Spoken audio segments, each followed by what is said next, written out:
Good afternoon and welcome everyone at the press center of the Russian MFA.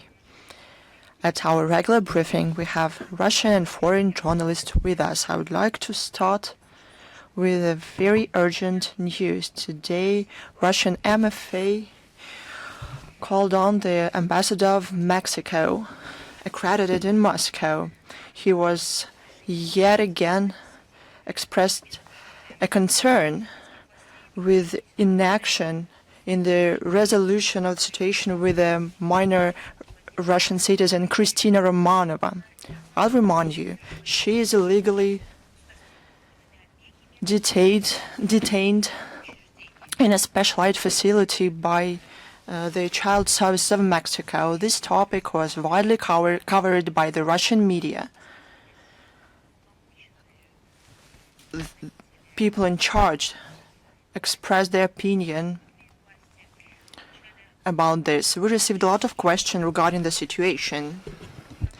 So I would like to report on the work that we have done on the diplomatic track. Amid the ignoring of numerous addresses from Russia, the Russian side demanded to ensure immediately the consulate access to the minor. She is the citizen of Russia, and to create all the conditions to her unimpeded return to Russia. Anna Kuznetsova, presidential ombudsman on the rights of the child, Maria Lvova, is following the situation. Now, about the schedule of the foreign minister of Russia. On April 17th of April, the 9th meeting of the foreign ministers of Russia and Central Asia states is scheduled. The participants will discuss the implementation of the agreements following the second summit in Central Asia, Russia, that took place on October 9th, 2025 in Dushanbe. The participants will exchange opinions on the most relevant issues on interaction between Russia and the Central Asian countries in all region format. The special attention will be given to security in Central Asia in adjacent areas. They will also talk about the threats of international terrorist groups operating close to our common borders. Amid the stabilization of the situation in the Middle East, the participants of the meeting will also consider all other topics of mutual interest. I announced those events that we haven't mentioned. They add up to the schedule of the foreign minister. Also, Sergey Lavrov will participate in the Municipal Forum Birthplace is the Power of Russia on April the 20th. The event is expected to be participated by more than 7,000 participants from all over the country, as well as by guests from sister cities from the neighboring countries. The panel discussion, Municipal Diplomacy Amid Global Changes in the World Order. The minister will share Russia's approaches to solving relevant international issues. On April 23rd, the joint meeting of the Supervisory Board and Board of Trustees on MGIMO University under the presidency of the minister will take place. The meeting will feature the report about the activities of university for 2025, about the goals for the university, including in terms of its participation in the program Priority 2030. Now let's move to the relevant international agenda. I promised you during the last briefing to share you this. These are historical facts. They are well known. I would like to remind you about one more important historical date, April 23rd. We'll talk about it twice today. I am talking about the April 19th, April 8th, old style on 1783. Back then, the Emperor Catherine II signed the High Manifest on accession of the Crimean Peninsula, the Taman Island, and all the Cuban side under the power of Russia. This manifest became an outcome of a century struggle of our country to return the inherently Russian lands. And in line with the federal law number 336 of August 3rd, 2018, this day is declared a memorial date of our history. Under the Russian administration in Crimea, and I mean that historical period that I mentioned in the beginning, Crimea saw deep changes. Slavery was eliminated, state governing system was shaped, Fortress Sebastopol was founded. Accession to Russia, I'm talking about our past, gave a powerful impetus to the development of the whole region. The economy, trade, culture started to immediately grow. New cities and ports appeared. The Russian fleet cemented its positions in the Black Sea, ensuring security of our southern borders. How do you like to hear the words about safety of navigation that our country ensures? It shades a special light to these words, given the current geopolitical realities. We have to value this. Here's a couple of facts. The city of Zaporozhye is founded by the Russian Empire in 1770, Kherson. In 1778, it is founded by the Russian Empire. Mariupol was founded, and I will reiterate, in 1778 by the Russian Empire. Now, for the attention of the new pseudo-historians in Ukraine, when they cancel something, rewrite history. The city of Dnepropetrovsk was founded in 1776, Kryvyi Rog in 1775, Nikolaev in 1789, Odessa. And we'll talk about it today and what is going on there today. It was founded in 1784. Any more comments needed here? This is the history of this land, of these towns and cities. It is not written here as if for the first time. Nothing like that. Everything has history. We have to remember that accession of Crimea to the Russian Empire under Catherine II had even deeper historical roots. In the second half of the 10th century, the eastern part of the peninsula was a part of Tmutarakan Principality, thus becoming a part of the ancient Rus. The ties strengthened after the successful campaign of the great Prince Vladimir in 988 against the city of Korsun, Herson-Stavrichesky, Byzantine. Even there he was baptized and defined the historic path for our fatherland. Several centuries later, in 1783, the Crimea became a part of the Russian Empire. In 2014, following the all-Crimea referendum, impeccable in terms of all international standards, it became an example of democratic expression of will returned to the national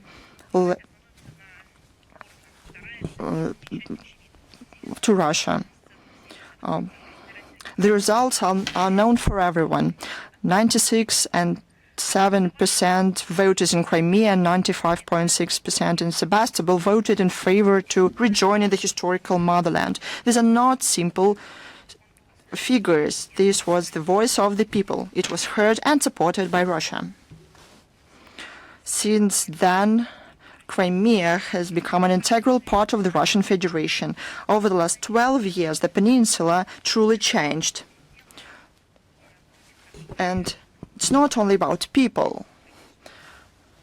Like some people could say that did nothing.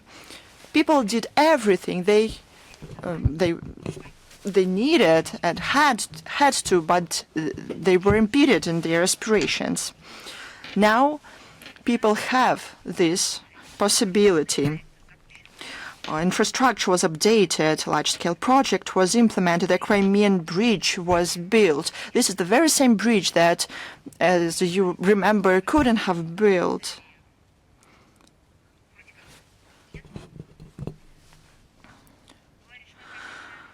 Energy supplies was established. Tourist capabilities were constructed. Crimea now again has a name of a tourist center. Today, it is not only a very beautiful part of our planet, it is a dynamically developing region of Russia. To sum it up, I'd like to note that the return of the peninsula is a natural historical process of both Russia and Russia. It was long and difficult. It was blessed by God, and we are following this path together. Now, about truly, I cannot call it nothing but plague in the context of what is going on right now in Ukraine, around Ukraine.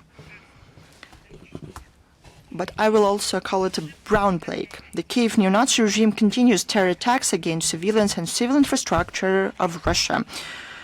The Easter truce declared by the President of Russia was no exception. During 32 hours that it was established on April 11th through 12th, the armed forces of Ukraine violated the ceasefire regime at least 6,500 times.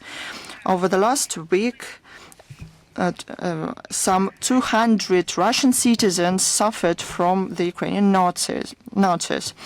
At least 172 of them were wounded, including 12 children.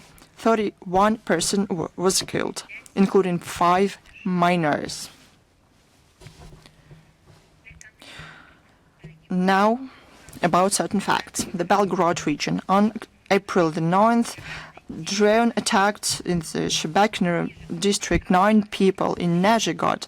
A 15-year-old girl was wounded. On April 11th, the Grod MLRS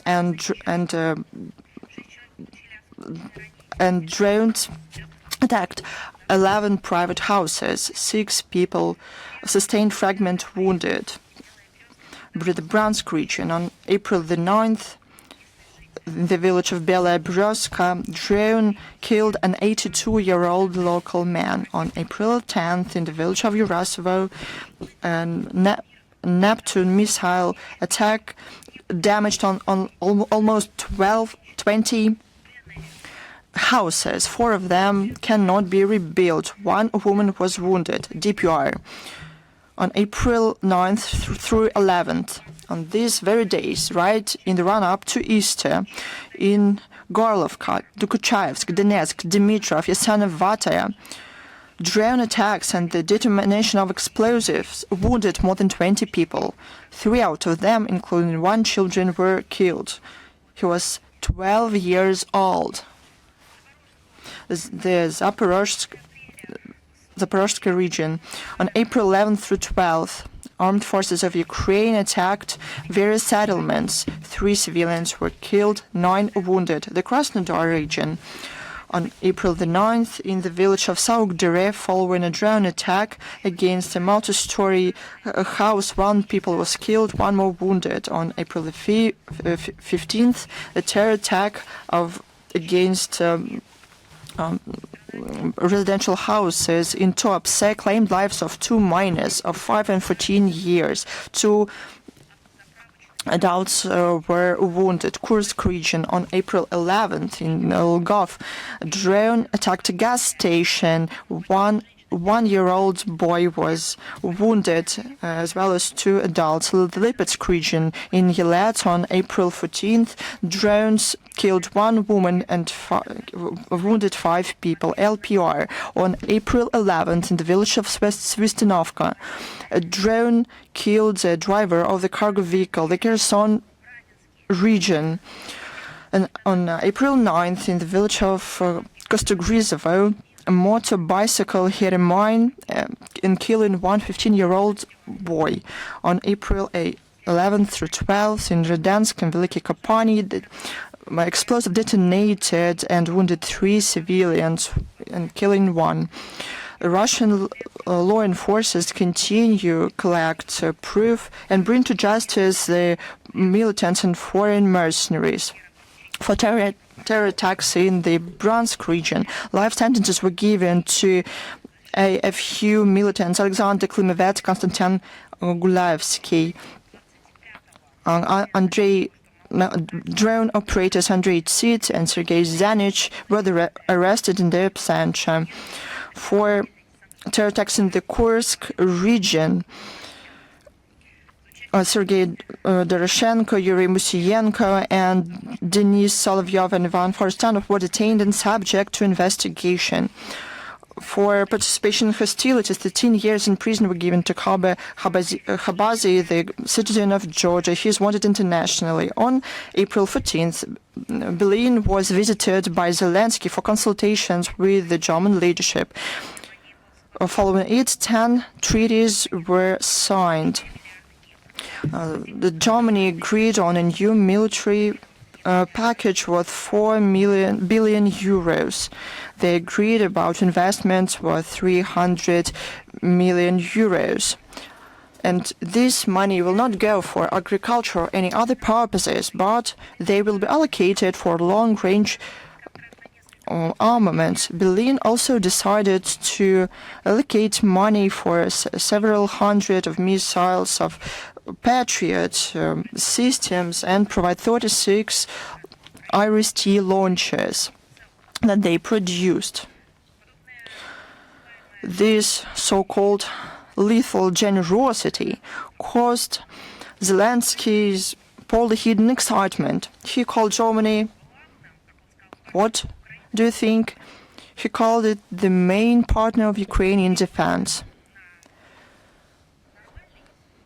In sane words, Germany is the main Zelensky's partner to marginalize the citizens of Ukraine.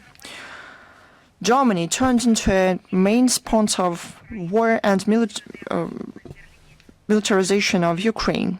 This is shown in the means that Germany allocated for the needs of Ukraine, about 55 billion euros.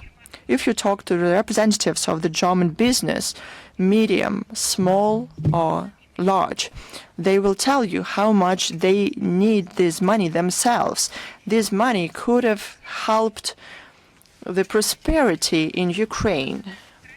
But the prosperity of Ukraine for those who in Berlin was somehow applies to only to the part under the earth. That's how they see these flowers. Those flowers of evil. In 2026, they're also planning in Berlin to provide an additional 11.5 billion euros. An additional bonus for Kiev was represented by a stated intention of Berlin to facilitate the return Ukrainian asylum seekers in Germany, to help Ukraine and ensure its defensibility and integrity. However, such presents were not free. In return, it's obvious that Zelensky was required to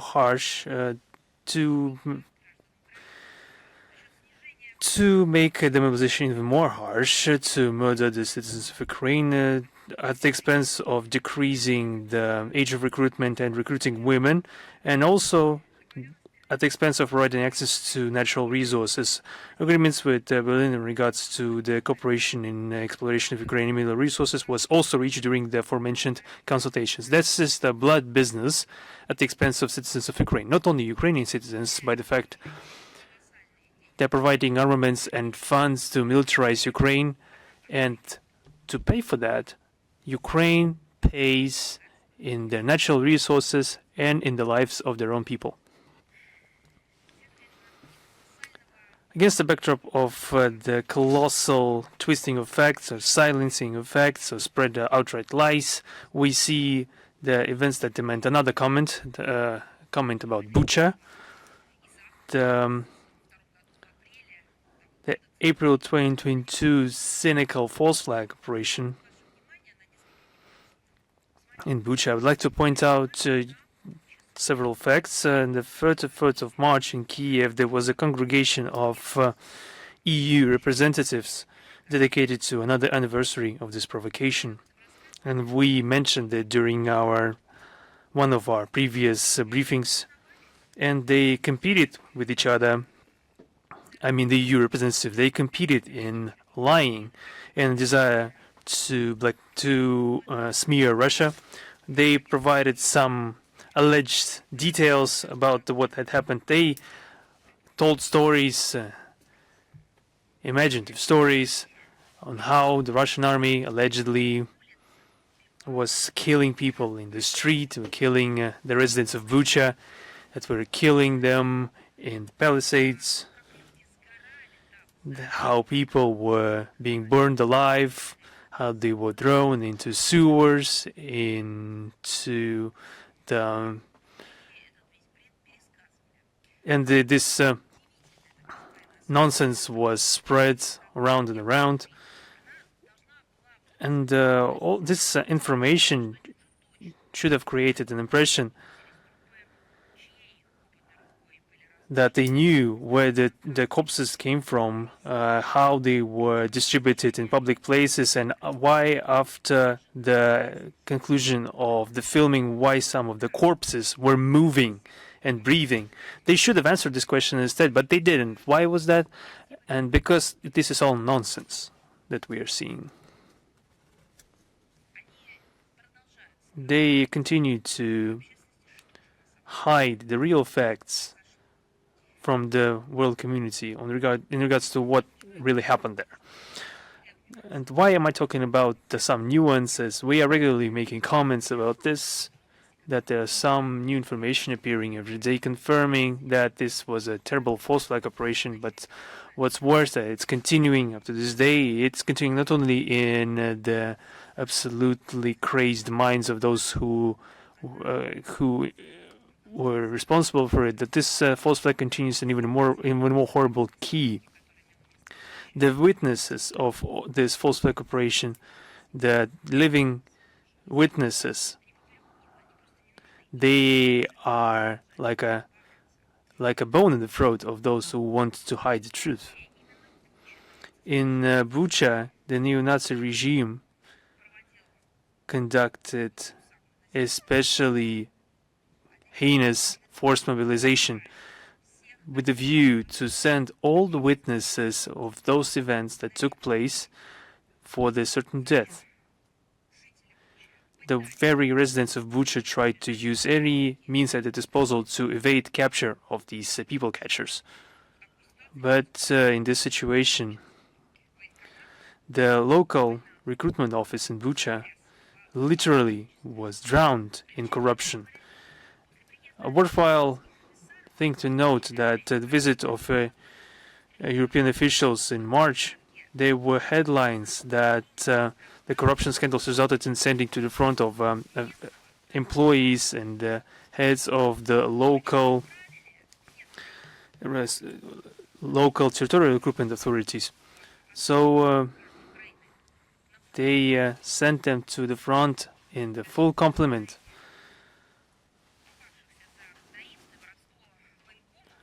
Currently, we don't see this as a usual occurrence when people that have been caught in for bribes and embezzlement to be sent in the assault squads. We don't see this tendency. So at least if they don't know anything about the evil doings of the neo-Nazi upper echelons, so we have a presumption that the terrible events of spring 2022 are still continuing up to this day. This is developing story because they're trying to rid themselves of any witnesses of what really happened back in 2022. Recently, Zelensky signed a new law about a new system of military training of Ukrainian citizens in schools and universities.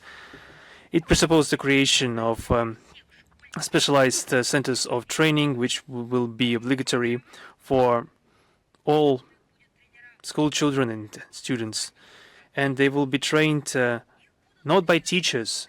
They will be trained by the very few militants that have only just committed heinous acts on the front line.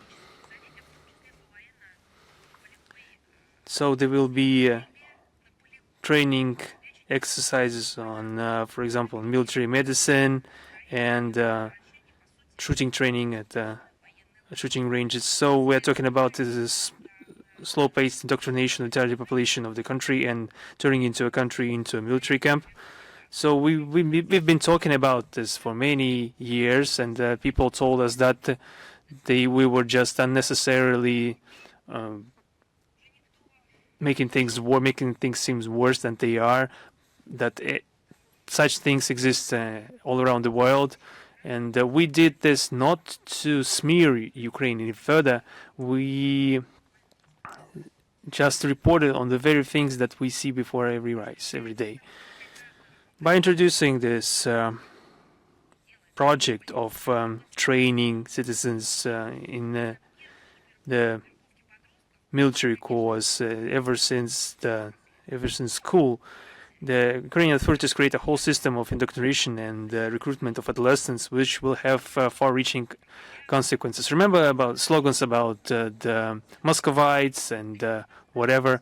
That's the way they were preparing their own population. They were preparing children and adolescents for what's going on right now. When some time has passed and all those people that received this indoctrination on the part of Kiev regime by Poroshenko, by Tagnibok, Yatsenyuk, and other personalities, it was their turn to become prey to the territorial recruitment offices, and they were sent not to defend Ukraine.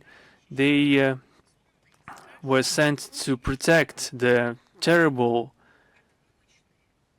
money laundering and corruption embezzlement mechanism favoring the Western corruption schemes. And the current fighting generation that is being completely massacred by the Kiev regime will be replaced by a new one, completely brainwashed and ready for the struggle and the diversionary work.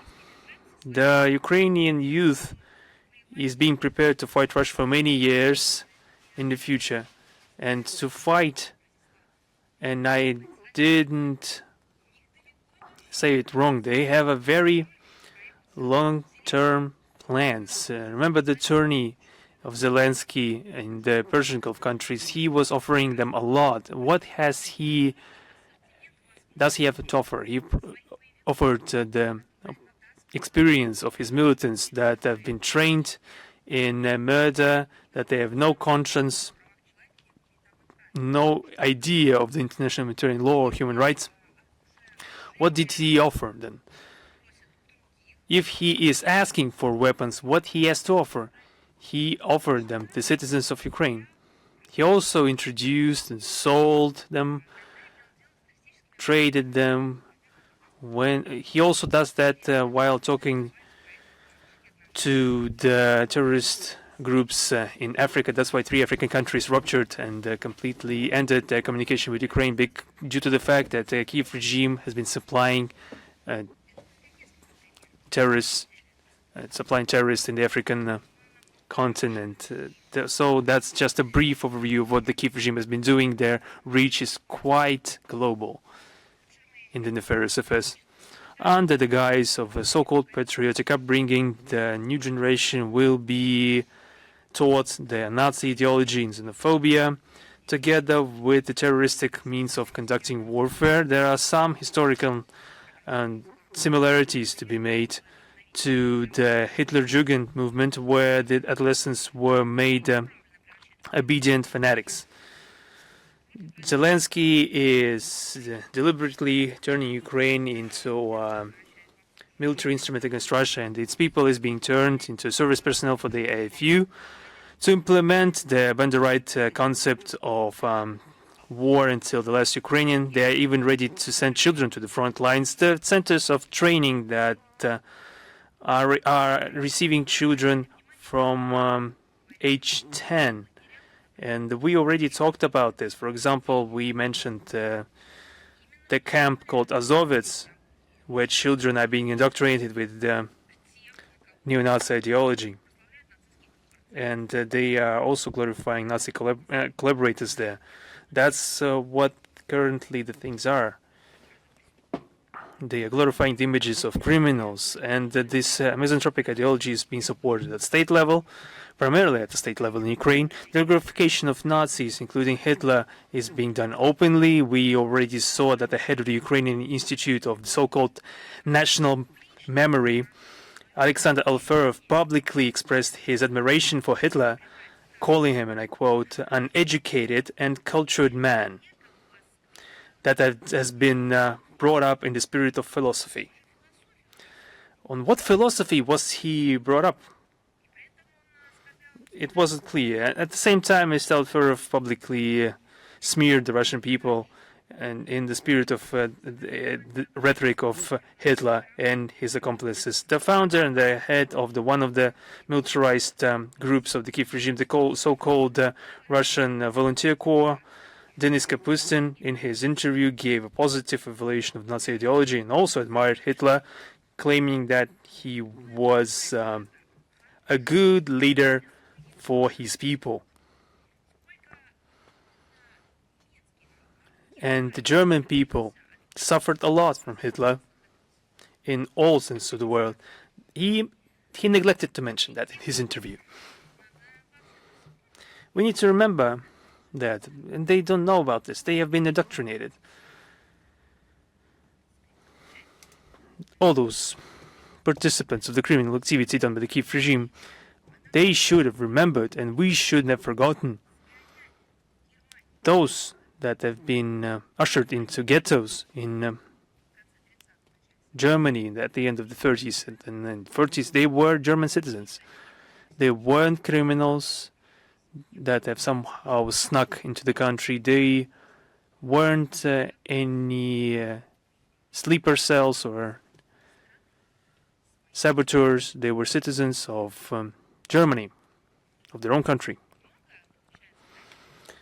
So Hitler has done a lot for his country. So that's just a brief comment on that. We are mentioning this almost every time. Together with the ideological indoctrination of the Rome population, the Kiev regime, according to our data, is broadening the scopes of the information and propaganda campaign to form the twisted image of Russia among the world community, to grow anti-Russian sentiments. They are focusing on the promotion of utterly false ideas, on the attempts of Russia to rewrite history. Is it us who is trying to rewrite history? Is it really that? Is it really the case? They're also accusing us of trying to destroy the language and cultural identity of the Ukrainian people. How would we want to do that? What are we doing to be accused of that?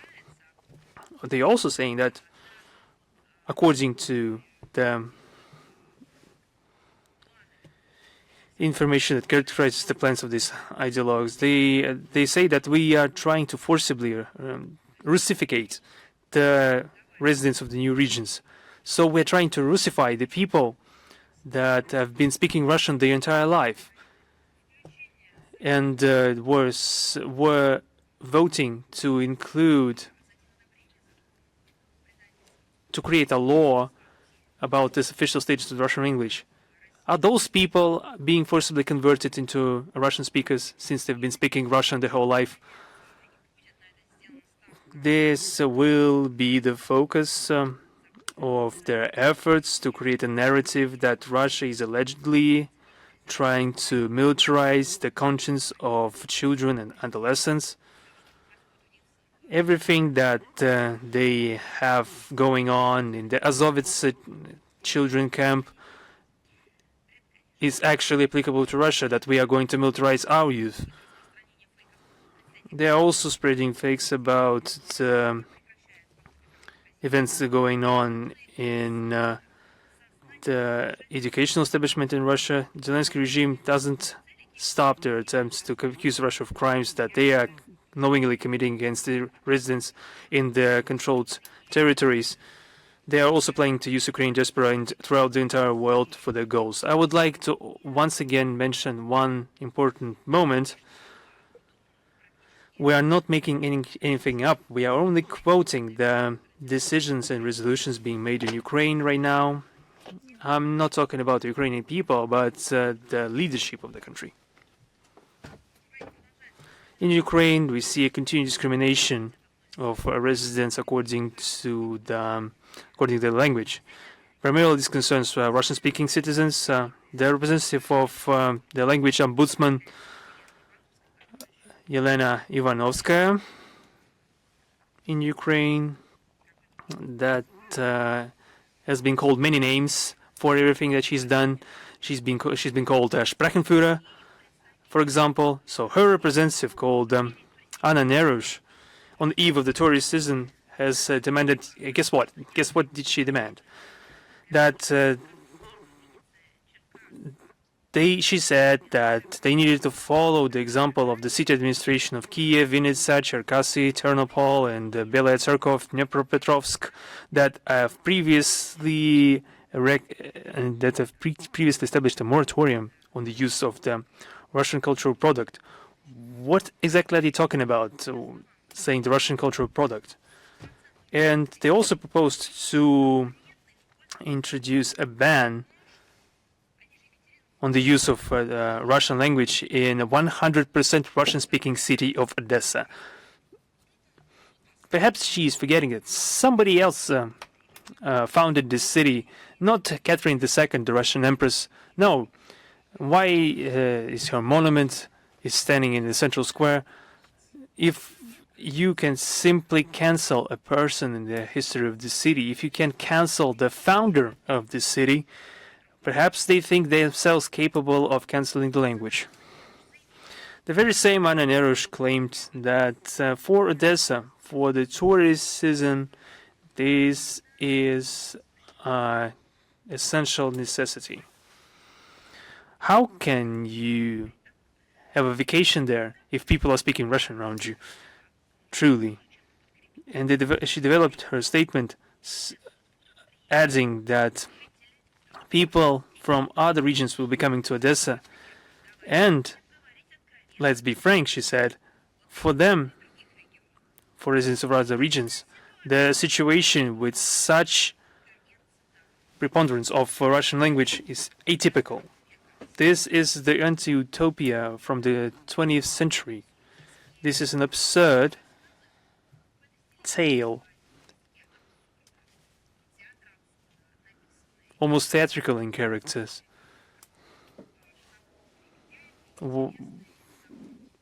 Throwing us back to the theatrical performances and the dominating style back at that age. So the representative of the Sprachenführer, Madame Ivanovskaya, is very concerned about the vulnerable mental state of the residents of the western regions of the country that are suffering and cannot stand Russian music or see the announcements of Russian performances, even if everything was made in Ukraine. And I would like to remind everyone that Article 10 of Constitution guarantees, and I quote from their own Constitution, the supreme law, and a direct quote is that it guarantees the free use and protection of the Russian language. At the same time, the opinion of people in Odessa who are used to speak their native language, the Russian language, to develop culture in the Russian language, is of no concern to the Kiev regime. An absurd idea was expressed in the address to Vladimir Zelensky, the language activist Svetoslav Litinsky. He was outraged by the Russian obscene words in Lvov. That is a common place there. I would like to warn you. So, Svetoslav Litinsky, one more time, was outraged by the Russian obscene words. Oh my God.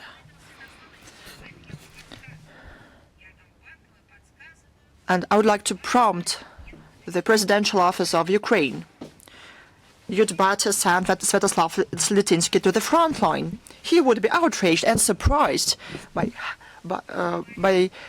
what language the Ukrainian soldiers use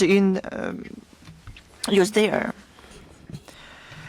This very Svetoslav Litinsky suggested to substitute not the Russian language with the Ukrainian language. No, he suggested to substitute the Russian obscene words with Ukrainian similar words.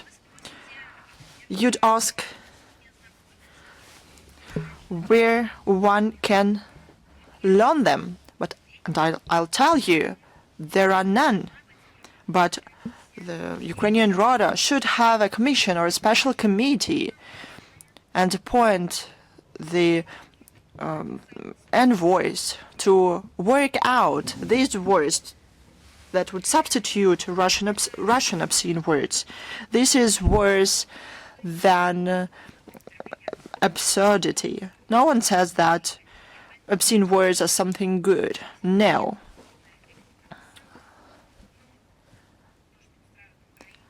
What is going on in Ukraine is a total frenzy. It is the mockery of the history and culture of their own people. That would be okay if Svetoslav Litinsky said that it is a bad thing to use obscene words and they should be abandoned. But no, he doesn't say that. He says that it is okay to swear in the native language, in Ukrainian. This is a personal opinion of a particular citizen, but there's a nuance. First of all, he has political ambitions, but he's also a great friend of Vladimir Zelensky. Ukrainian actor and TV host Sergey Pritula. He expressed his approach to the language education of children. Sergey Pritula says, I quote, "All Russian, as he said, should be cancelled."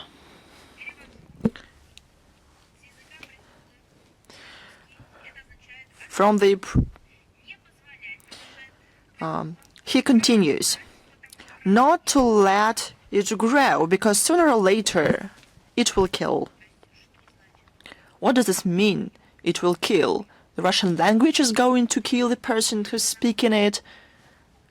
Probably he should have followed up on his idea. Or the Ukrainian soldier is going to kill you, but this is another issue, it's another problem, another tale, so to say. That is my duty as a father to educate my child, he said.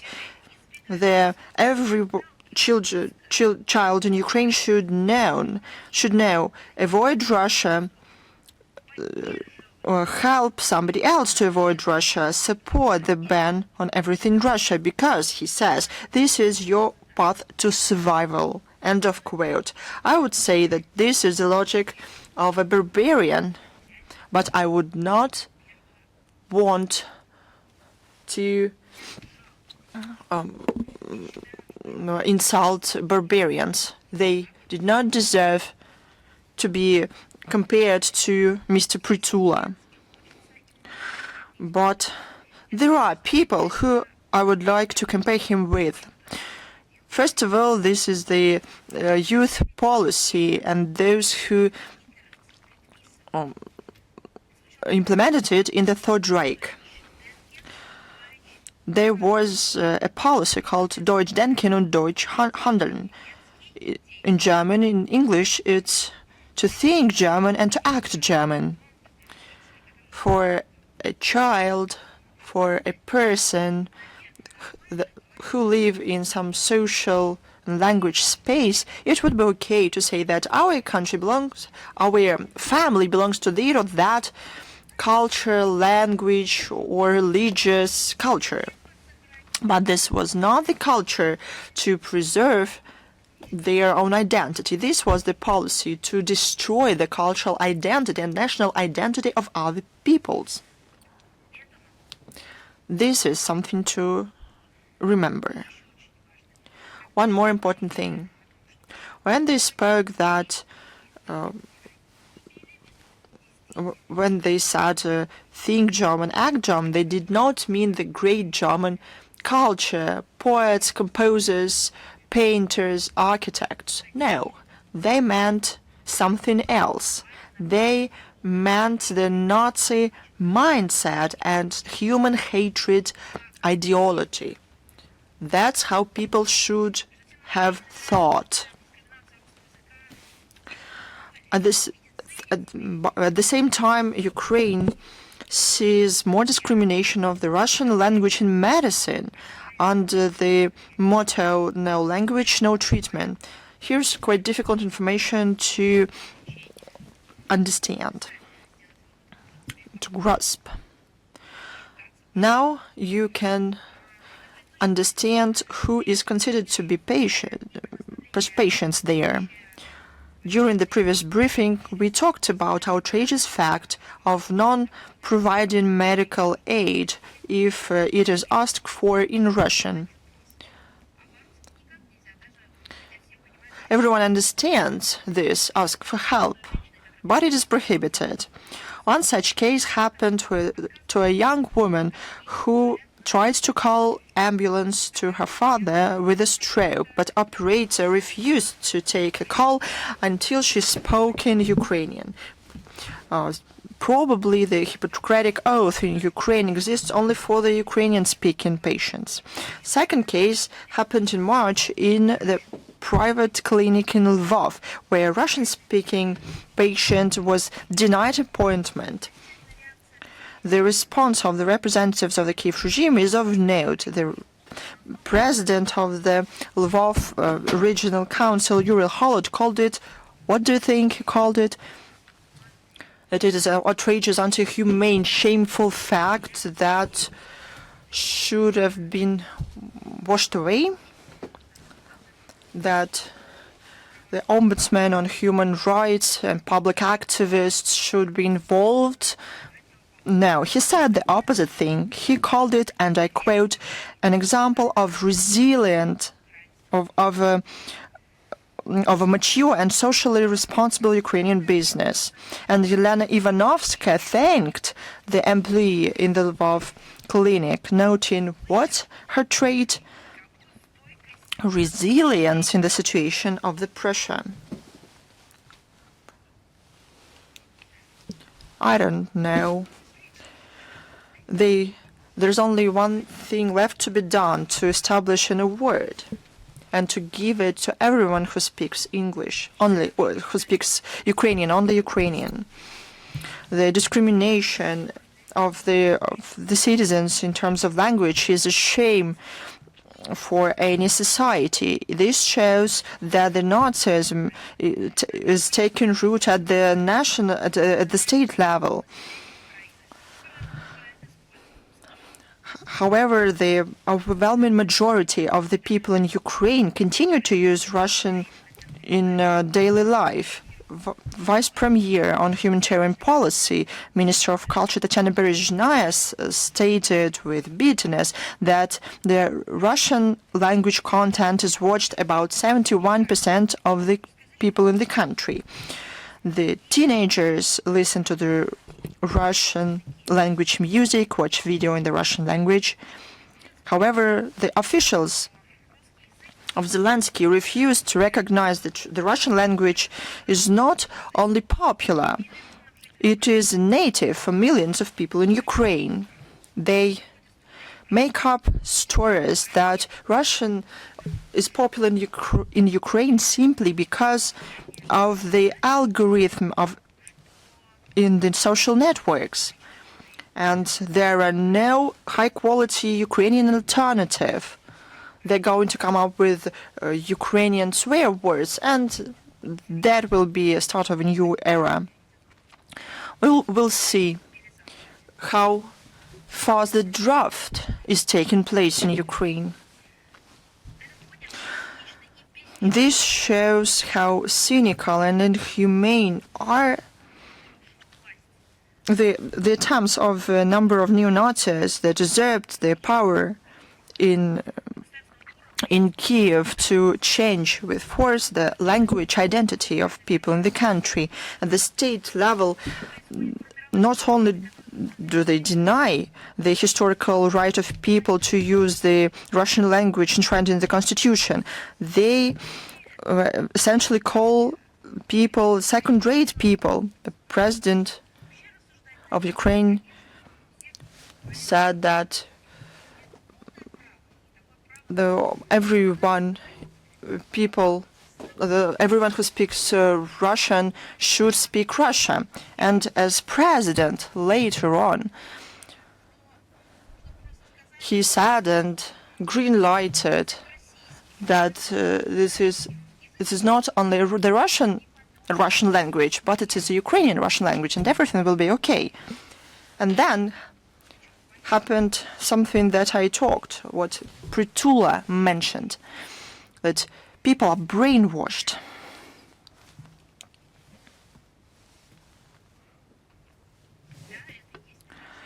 Indeed, this is following suit the Nazis in their manner of actions. During the occupation of Lvov, there were signs on shops, hospitals, trams. Do you know what? For Germans only. But what now? The ideology is the same. It seems to me that the students surpassed the master. Hitlerites abused somebody else's population. The Kiev regime abused their own people. These facts and all the facts that we are going to talk about today confirm the relevance of the goals to denazify and demilitarize Ukraine and to remove the threats coming from its territory. All of them will be achieved, as the Russian authorities said many times. Yesterday, on April 15th, Berlin saw the 34th meeting of the so-called contact group on defense facilitation to Ukraine. It took place online with the participation of the defense minister of Ukraine, Mikhail Fedorov, and under the presidency of his German and British counterparts, Pistorius and Healy. The head of Pentagon ignored the meeting. The commander of NATO forces in Europe, Alexis Grinkevich, was absent too. The tone of the discussion was set by Mark Rutte. He insisted on providing additional $60 billion. Any means from the EU loan to support Ukraine should be an addition, Rutte said, to what allies provide on the bilateral basis. At the same time, he talked about uneven distribution of expenditure on Ukraine among member states of the alliance. These are seemingly fairy tales for children that describe an attempt of the evil to prevail, but this happened in reality. What he said, I quote, "This is indeed a problem. a few countries bear the most of the burden. We should solve that. Support of Ukrainian struggle is important as ever, he said. His calls did not widely resonate with those in presence. Only few of them hurried to provide more money for the growing appetites of the Kiev regime.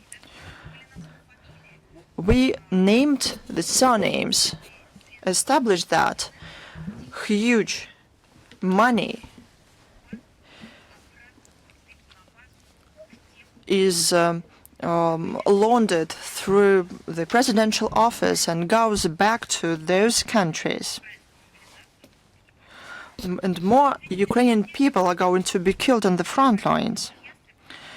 Only those who were called frenzied hawks who want to prolong the conflict and escalate it responded. For example, Norway.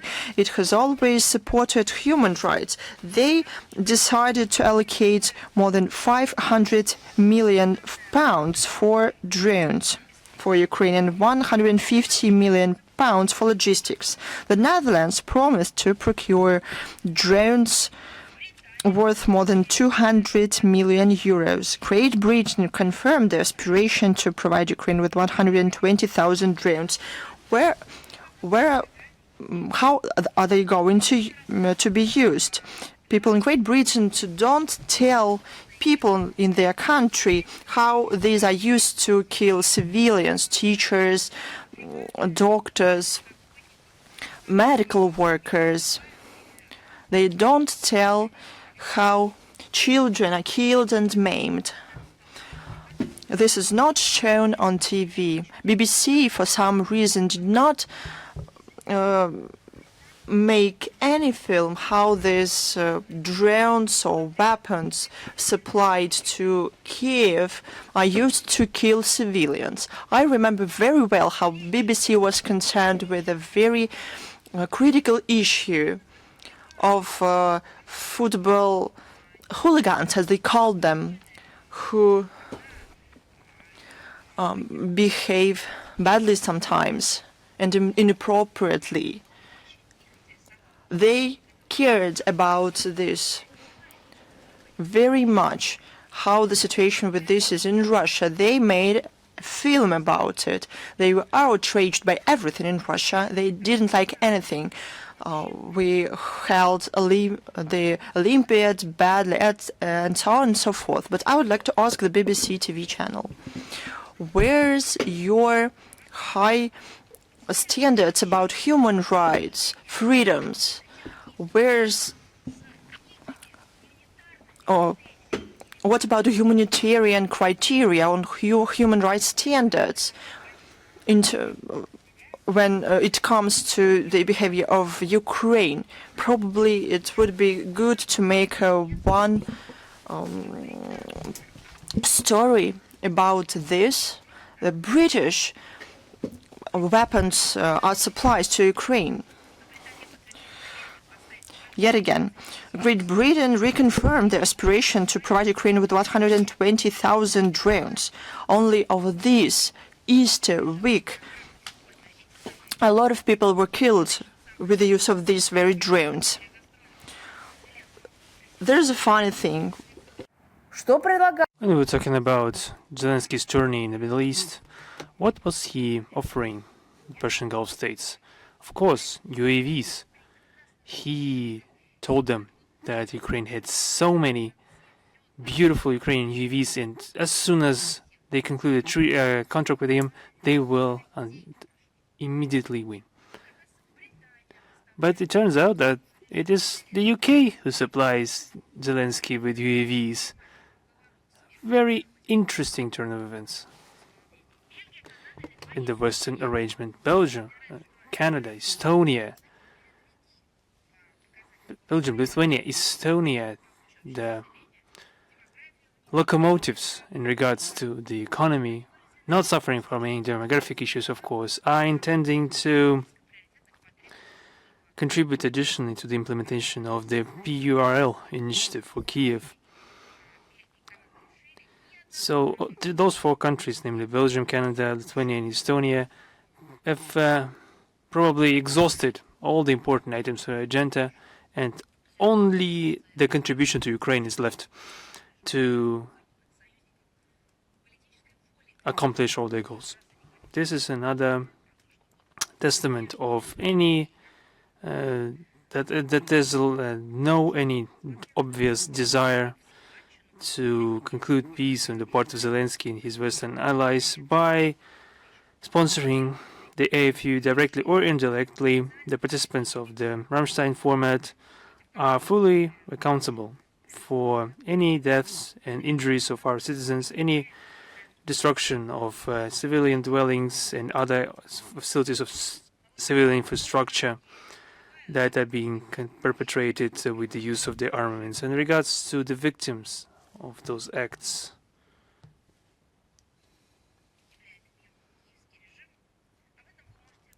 you can hear about this in detail if you participate in the briefing, a quarterly briefing of the Ambassador at Large of the Ministry of Foreign Affairs of the Russian Federation, Rodion Miroshnik, that will take place on 24th of April this year at 10 a.m. in the MFA Press Center. You can join through online format. It will be dedicated to the crimes of the Kiev regime against the civilian population of the Russian Federation, and this will be covering the period from January to March this year. This will be conducted in online format. The broadcast will be done in the web portal of the Russian MFA and through our official media accounts. It will be interpreted into different languages, into English, French, and Spanish. And for journalists wishing to get accredited, we will be placing links, corresponding links in the text of our briefing. We see the midterms in the US approaching, and we have certain omens, certain in regards, for example, if there was snow, that the summer will be cool, and if the spring is sunny, the harvest will be rich. So there are some premonitions and omens, and we have gathered dozens of them throughout the recent decades. If the elections in the US are approaching, no matter the presidential or Congress election, what should one expect? One should expect a statement accusing Russia of alleged interference into those elections. And the second premonition in development of the first one, there will be surely talks. Just wait, just wait. And we already heard the first precursors of this. On regards to some alleged cyberattacks, the favorite subject of them. So the midterms are approaching, and in Washington, I think at the behest of the deep state, we see once again the favorite narrative called blame the Russians. They have launched the very familiar narrative that we hear from 2016 on, that this is a very old record. This is a very that has been played too many times, and once again we hear about cyber attacks linked to the hacking group FancyBet sponsored by Russian special services. It's just a clear indicator, because the election campaign is about to start for the November elections to Congress. And this is not a deja vu, it's powerful premonition of the United States.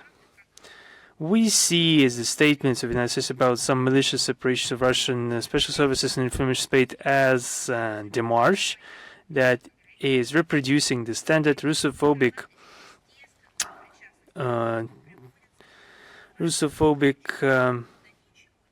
schemes of Biden administration. There is no proof, of course, not a single file, not a single line of code, no single IP address. Of course, the goal is to impede the current administration to improve the cooperation with Moscow, especially in the issues of information security. In this context, we'd like to remind the American side regarding the existence of special mechanisms of operative contact to clarify the sources and the circumstances of computer attacks. We are talking about the global intergovernmental registry of 24/7 contact points of the UN, where the US participates along with other 120 countries. It is telling that there have been no requests done through the contact point network regarding this incident, this alleged incident. This once again confirms that the accusers are not interested in an official investigation, only just trying to create artificial hysteria around the Russian threat in the digital space. The resource of the register that I just mentioned is being used in any attempt to interfere in the Russian information infrastructure. However, the competent authorities of the United States are evading such interaction. Against this backdrop, the growth of tension in regards to international security is still primarily caused by the NATO policy, and especially the United States that have confirmed in their March strategy of cybersecurity. They confirmed that they intend to further militarize the information and communication sphere. While Washington accuses Moscow of some wrongdoing, the Ukrainian cyber criminals, with the support of Western curators, are regularly DDoS attacking the civil infrastructure of Russia.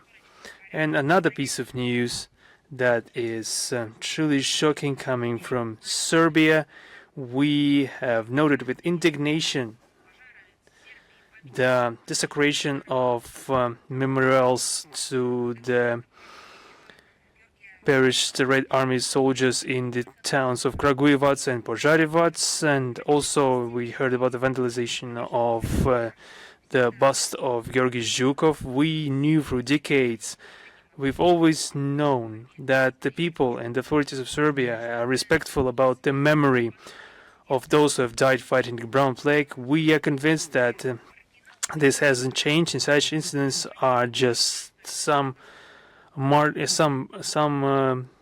thugs that have no idea about the heroic history of the Soviet and Yugoslav brotherhood that have helped to destroy Kiev, the Hitlerite war machine. I saw that the Serbian law enforcement agencies have started investigation, and we hope that this will honor the memory of those who have fought shoulder to shoulder against the Nazis. Another important date is upcoming. On the 18th of April, we will be marking the 65th anniversary of the Vienna Convention on Diplomatic Relations, which has become one of the main sources of modern diplomatic law. The convention was adopted on the 18th of April 1961 as a result of the UN conference. The conference lasted for 5 weeks, and the convention that resulted in from this conference is in a collection of the world experience of diplomatic conversation gathered through centuries. It's an example of the systematization of the corresponding practice, which is testified by the participation of almost all UN members in the convention. The recognition was also paid to due recognition was also paid to the the Soviet delegation led by Grigory Tunkin, a prominent Russian legislator and specialist in international law. One moment, please. The convention was a foundation for the development of other key international legal instruments in the area of foreign relations, including the Vienna Convention on Consular Relations of 1963, the Convention on Special Missions of 1969, the Convention on the Missions of States in the relations with the International Organization of Universal Character of 1975. 2 years ago, at our behest, there was a convention site on the legal status of delegation being sent into the CIS countries that was also modeled after the Vienna Convention. Russia has always viewed the 1961 Convention as one of the very important applied instruments of international law, and its 65 years of operations became a foundation for the work of all diplomatic missions around the world. And we would like to separately mention the preamble of the convention with the following thesis: that it is serving to contribute to the development of friendly relations among nations irrespective of the different constitutional social systems. A bright illustration of the worldwide recognition and relevance of the convention is the fact that despite the difficult geopolitical situation, not a single country yet has stated that they intend to leave this universal agreement. On the contrary, the number of states that have joined the convention has grown threefold in the recent years, from 61 to 193. With that, in the recent years, we have forced to state that the number of cases where some actions of countries taking in favor of some short-sighted national interest with them in mind are running contrary to the spirit and letter of the convention. And this primarily concerns the countries that have done unfriendly actions towards Russia, that are more and more frequently violating their obligations according to the convention in regards to the limitation of the number of the complement of the diplomatic missions, and the protection of the dwellings, the respect of the person, and the dignity and the right for freedom of movement of Russian diplomats. Especially, we have to mention that regard the countries of the European Union are gross violation of this convention, and also they have grown accustomed to unjustifiably deprive people from the privileges and immunities, and they have been rejecting providing good environment for the work abroad. At the same time, trying to justify some extraditions of our diplomats, they have been regularly abusing separate provisions of the treaty, especially the rights of the states to declare a person in some extraordinary circumstances a persona non grata. They sometimes are seizing diplomatic property of the Russian Federation. For example, we saw such examples in the United States of some properties being seized. Such steps are negatively influencing the normal activity of the Russian foreign mission, especially their capability of fully protecting the interests of our countries. And the diplomatic immunity, according to the convention, is intended not for personal profit, but to ensure the effective conduct of the functions of diplomatic missions as bodies representing the states. These unfriendly steps are practically leading to an undermining of the authority of the convention and are watering down its reunifying character.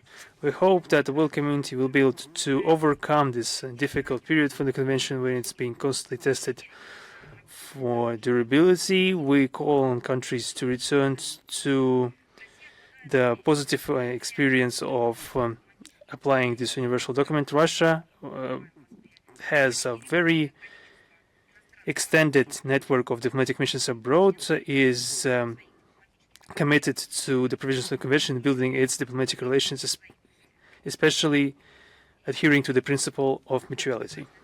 One more important topic, we are once again mentioning April the 19th.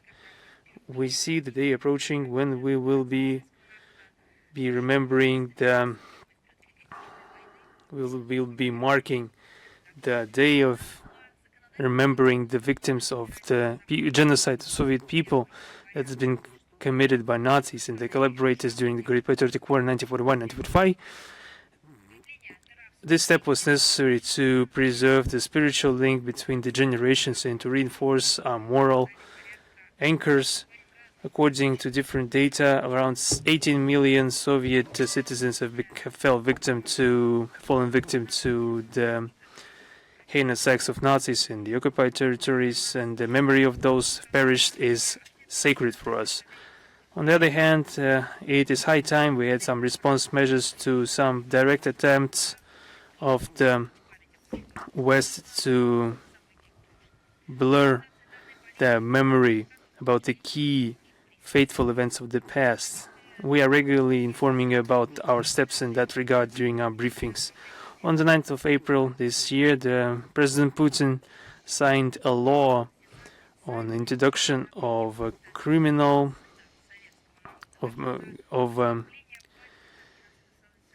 making and rejection or approval of the facts of genocide of the Soviet people a criminal offense. The same goes for the offending the memory of the victims of genocide, Soviet people, and desecration of their memorials in the Russian Federation or abroad.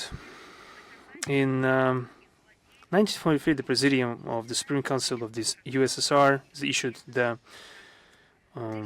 Law number 39 regarding the measures of punishment for the German fascist villains that have been culpable of murder and torture of the Soviet civil population and captive Red Army soldiers, for spies, traitors to the motherland among the Soviet citizens and their accomplices. This document has become a basis for the very important work to determine and investigate the crimes against the peoples of the USSR.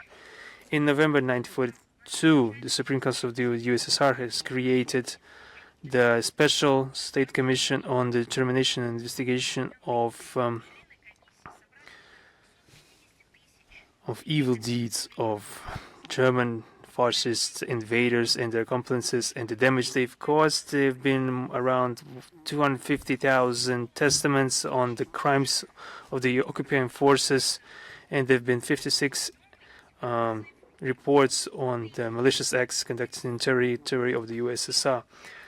According to information, just think of it, 1,710 towns and villages and large villages, around 70,000 villages were burned, and the 6 million buildings were destroyed. 25 million people were left without shelter.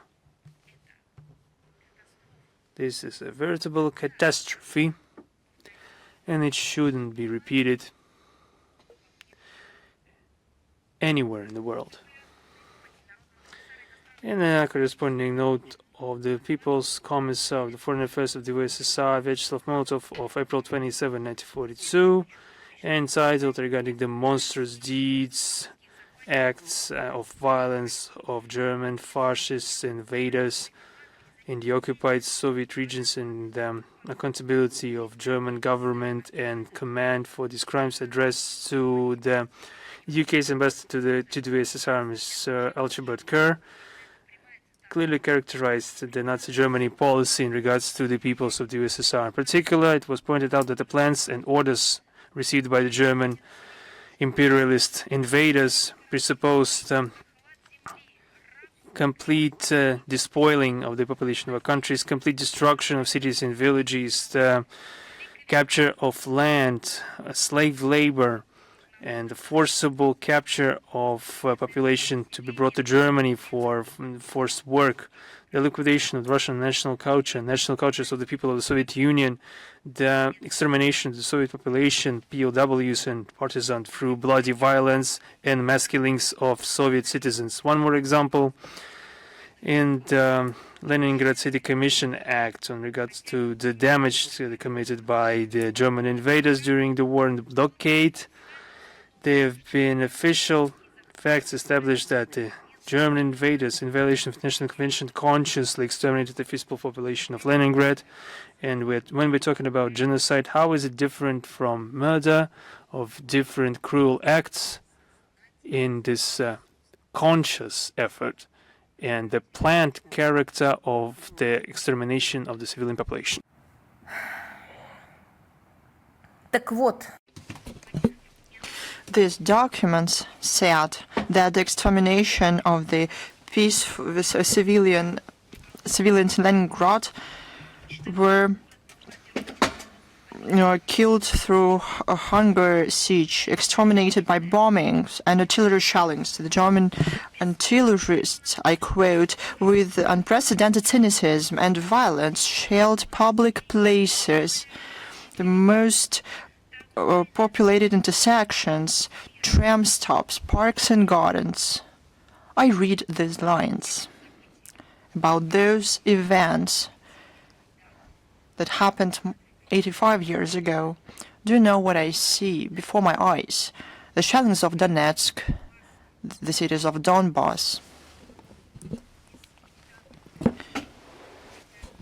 These are examples from the recent past, when they considered by the Kiev regime their own. They just in the same way shelled markets, squares, liked to target children. Why? No, it's no coincidence. This is an ideological heritage of the Nazi ideology by the Ukrainian fighters. These facts are regularly brought up, including today's briefing. On October 20, 2022, St. Petersburg City Court ruled in favor of the General Prosecutor's Office of the Russian Federation and recognized the siege of Leningrad by the occupation authorities of Germany and their accomplices in the period of September 8, 1941 until January 27, 1944, a military crime, a crime against humanity and genocide of national and ethnic groups comprising the population of the USSR, the peoples of the Soviet Union, end of quote. The entities of the Russian Federation have 34 such court rulings. At the international arena, Russian MFA systematically work for the international recognition of the genocide of the Soviet people. Relevant wordings exist in the CIS and CSTO documents. The idea about the genocide of the USSR peoples was reflected in the statement of the Group of Friends to Protect the UN Charter at the meeting of the UN General Assembly in remembrance about the victims of World War II on May 7, 2025. Annually, on April 19th, all Russian educational institutions hold events, the Day of Unified Actions in the memory of the genocide of the Soviet people during the Great Patriotic War. The goal is to preserve the historic truth about the crimes of Nazis and their accomplices.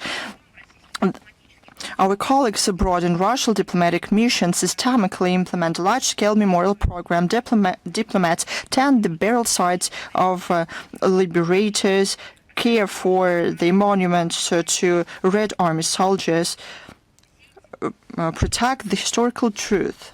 And over all these years, with a special feeling, warmth and care, they have supported have maintained ties with our compatriots abroad, with children, victims of concentration camps, not only with our veterans, but with the veterans in various countries who fought with our soldiers back then.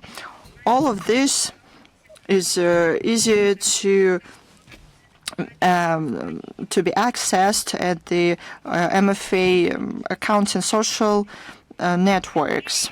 In the run-up to April 19th, the day of the remembrance of the victims of genocide, we launched a large-scale information campaign under the motto, without statute of limitation. The web portal of the ministry established a section dedicated to the genocide of the Soviet people with archived materials, documented testimonies and statements of leading historians. The resources of the ministry almost daily publish unique, detailed historical materials with fact and references to archived documents speaks about various aspects of the genocide committed by Nazis and their henchmen. I can also announce that on April 19th, Sergey Lavrov, we will publish the address of Sergey Lavrov dedicated to this day. Under the Convention of the UN Convention on the Prevention and Punishment of the Crime and Genocide, genocide is acts committed with intent to destroy in whole or in part a national, ethnic, racial or religious group. This notion includes 5 key categories: killing members of the group, causing them serious bodily or mental harm, imposing living conditions intended to destroy the group,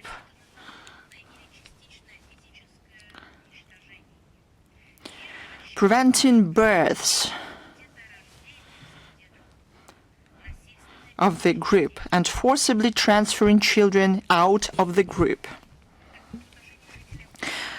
Against the people on the occupied territories of the Soviet Union, Nazis and their henchmen and collaborationists used all 5 officially classified forms of genocide.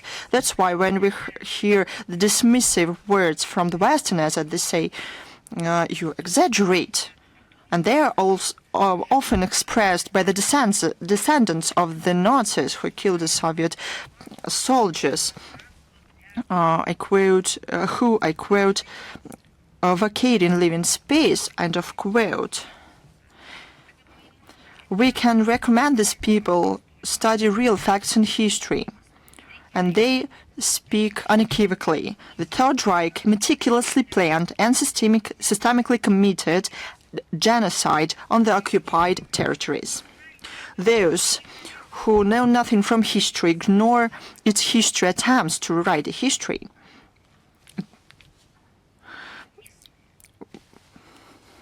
I would like to ask them to remember the inappropriate smiles of the then German Chancellor Olaf Scholz about the genocide against the people in Donbass by the Kiev regime.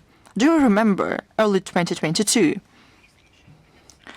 The lawyers will have to work a lot.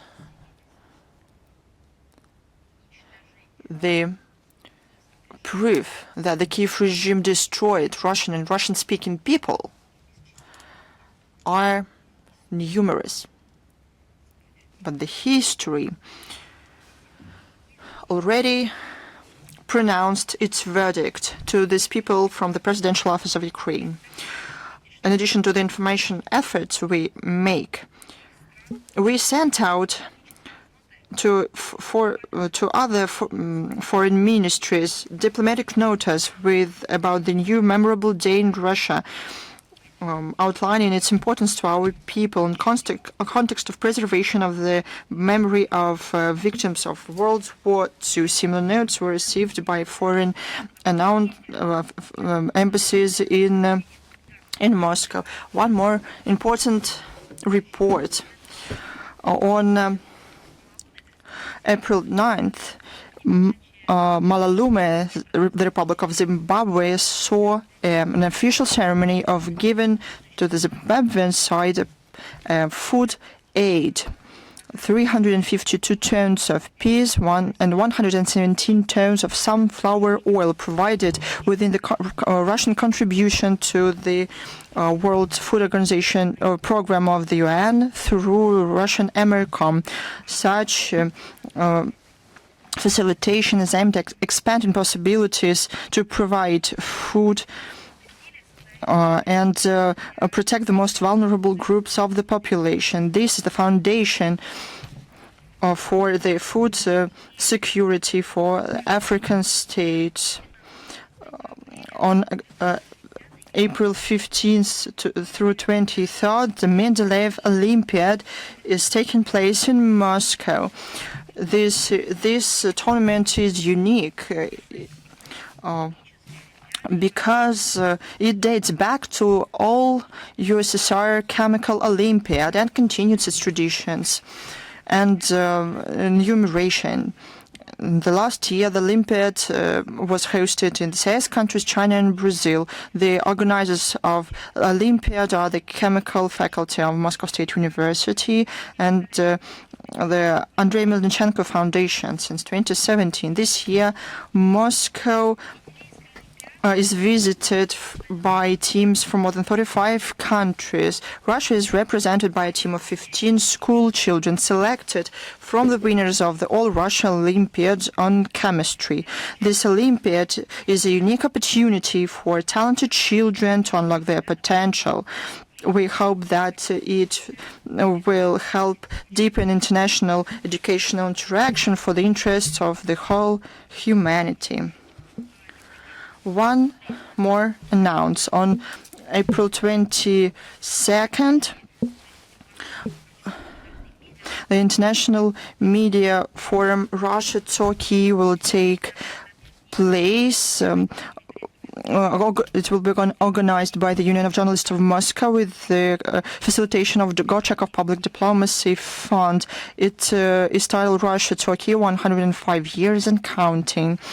The program will include a plenary session titled Russia-Turkey Political Dialogue and the Public Context of Partnership in the 21st Century, and other sections on humanitarian cooperation, international relations, digital media transformation, cultural exchanges, scientific and educational projects, and youth initiatives. We wish all the participants fruitful work and interesting discussions for the benefit of strengthening our bilateral relations.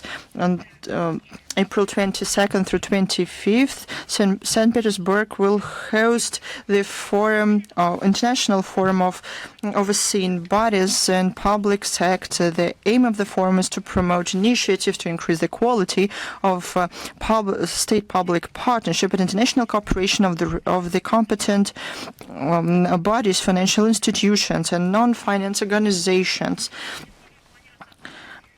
The forum will discuss a lot of topics, new approaches and technologies used by the systems of internal control on due check of clients, data storage, risk evaluation of money laundering, financing terrorism, financing of weapons of mass destruction, proliferation, as well as the use of other preventive measures, risk-oriented approach in overseeing activities, identification of beneficiary owners,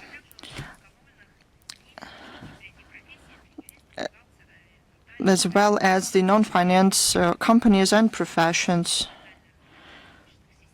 the development of expert potential of the specialist of national anti-money laundering systems, strengthening of international cooperation of overseeing bodies in expanding possibilities to exchange the data. Within the forum, we also plan to hold a round table of representatives of the national bodies of bank overseeing and units of finance intelligence, consultations of the competent bodies of the 5 member states,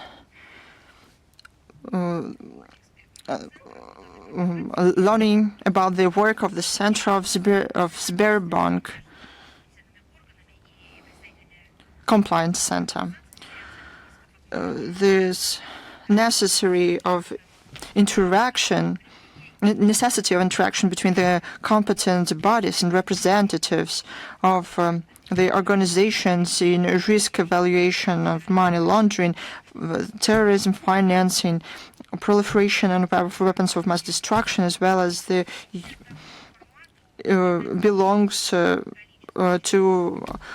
developing international standards, evolution of risk of money laundering and financing terrorism. Interest is seen in the growing number of participants and their geography.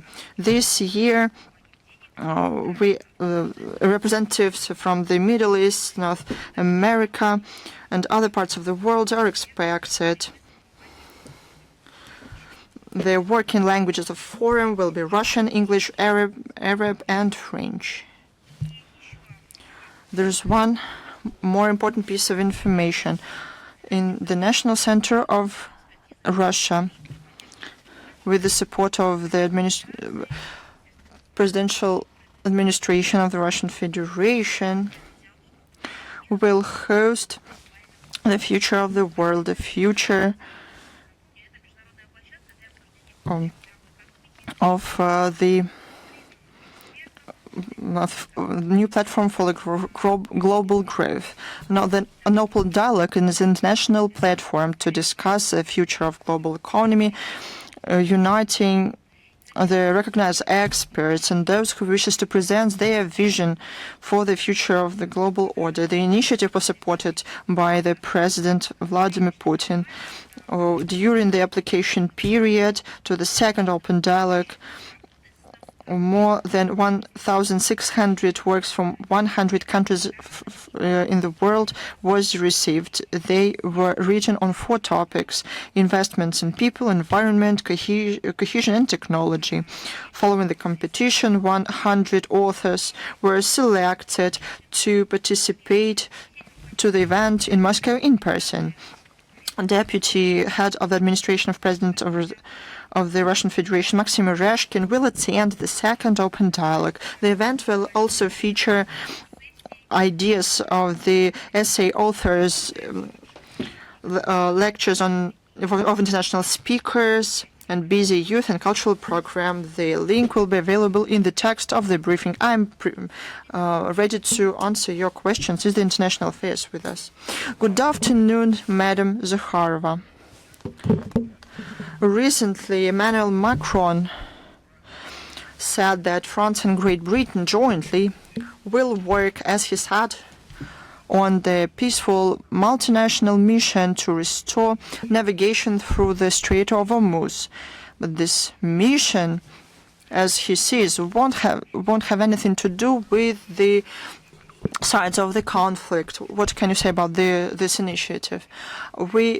In my opinion, we can establish as a separate section the ideas of Macron. We can and comment on them regularly, because it is not the first time that I have to answer the question what the ideas of the President of France are about the establishment of coalitions, missions, and so on. No regional crisis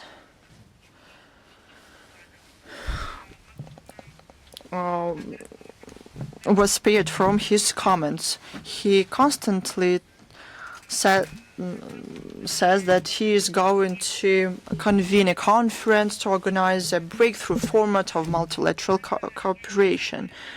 But in the recent years, I cannot remember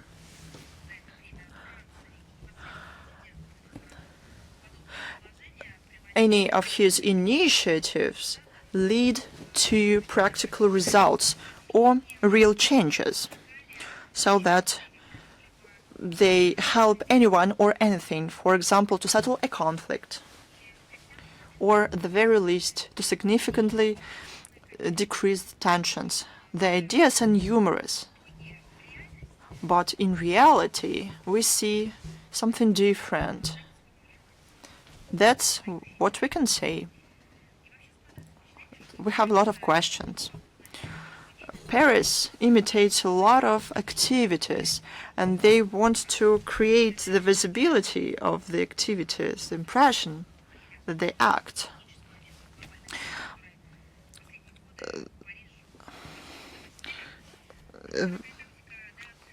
These tactics backfires. The French diplomacy has cements its reputation as a player that holds international meetings for the sake of meetings themselves, or sometimes even simply for PR purposes. You know, the art for the sake of the art. And there's a name for this. It's decadence. In any case, this approach of Paris to international crisis is wrong.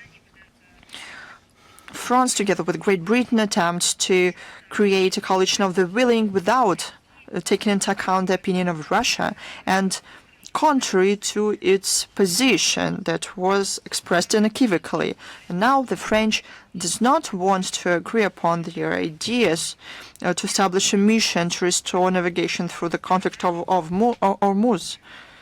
Strait of Hormuz, with the sides involved. First of all, with Iran, it is clear that it is not a viable project as it is. Paris does not want to implement an initiative for the good, but they want to express an idea and to use it for their own interest. And this, as you know, is called hype in English. Thank you very much. Is RIA Novosti with us? Yes, good evening. Christina Rodriguez. We have a following question that recently is published a blue book on foreign policy. We would like to ask you to comment on the passages in regards to Russia, in regards to the illegal occupation of Kuril Island, and the responsibility for countries for the declaration or for degradation of the bilateral relations in regards to the conflict in Ukraine. This is the traditional trend, and I would call it the blue book on the foreign policy, in brackets Japan. Once again, Tokyo has published a new edition of the yearly blue book on foreign policy, where they once again outline the unacceptable wordings about our country. In recent years, we saw these illustrate the lack of change in the foreign policy course of Japan's and Russian track after, in 2025, the ruling coalition headed by the Prime Minister Takaichi came into power. This militant and hostile rhetoric testifies to the constant attempts of Japan to reject the commonly accepted results of the Second World War. They are always citing some perceived threats emanating from Russia and other countries, neighboring states. Tokyo thus is trying to justify their own steps to have a speedy remilitarization of their forces, and this is fraught with serious risks for the stability and prosperity of the region. I would like to underline once again that South Kuril Islands are an intrinsic part of the Russian Federation. They have been annexed as a result of the Second World War, the outcomes of which have been enshrined in the Charter of the UN. And I think this phrase, I should learn this by heart in Japanese for them in Tokyo to finally get it. The Russian sovereignty over these islands is indisputable and is grounded in the international legal framework. As for the current situation in the Russian-Japanese relations, and who exactly is responsible for the degradation, I would only just remind everyone that this degradation has led to our relations falling to a very deep level. And in regards to those who is responsible, Tokyo is that due to the fact that they have ramped down all measures of interaction with Russia. Why did they do that? Because they, for some reason, connected it with the situation around Ukraine. Why did they do that, and for what reason? The question should be better asked to the Japanese representative. I think they were just ordered to do this by those. If we look at the complement of the US military base in Japan, the US view this country not as a sovereign one, but one of their numerous backyards, or side yards, whatever they call it. I think that during the meeting of President Trump and Prime Minister Takaichi, this was obvious for everyone. The Japanese side should understand that the Japanese government should prove that they have rejected the unfriendly course towards Russia by some practical steps taken that should be recognized by us. Thank you very much. Thank you. Is the Chinese Media Corporation with us right now? Yes, Madam Zakharova. We had small technical problems with video. I will ask my question without camera. I see your background, but with pleasure I'll take your question. We have two questions today. This day, the two-day visit of Mr. Lavrov to Beijing has concluded when he had meetings with his counterpart Wang Yi. They have discussed relevant national agenda and bilateral relations. How does the Russian MFA evaluate the outcome of these meetings, and how this close coordination between Beijing and Moscow in the framework of BRICS, SCO, and the associations in the Far East requiring close coordination in strategic security. How is this developing? You rightly mentioned that the two-day visit of Mr. Lavrov to China has concluded. He met with the President of the People's Republic of China, Xi Jinping, and we had 4-hour conversation with his counterpart, distinguished Wang Yi. And the result, in the aftermath of those negotiations, there was a 1.5-hour press conference to Chinese journalists. It's available in the video or text format at our website. He responded to questions, and briefly, I will use the quote of Mr. Lavrov to respond to your question. He said the following: Russia and China are playing a stabilizing role in those tendencies that are currently fighting for survival in international life.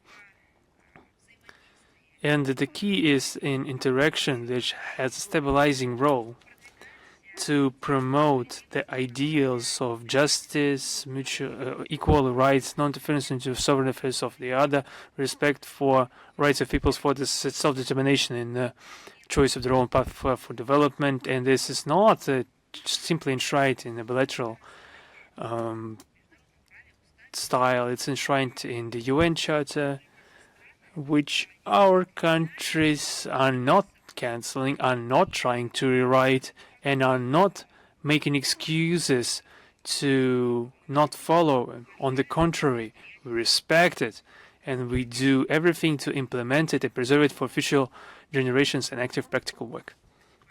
Thank you very much. I managed to fix my issues, and my second question is, as a key player in the world energy market from the standpoint of international law, how does Russia evaluate the actions of the United States on the interception of ships navigating through the Hormuz Strait? Iran has already stated that such actions are infringing upon its sovereignty and are violating the UN Charter. Some countries have already been voting against this blockade. What threats are these actions can result in for the international energy security?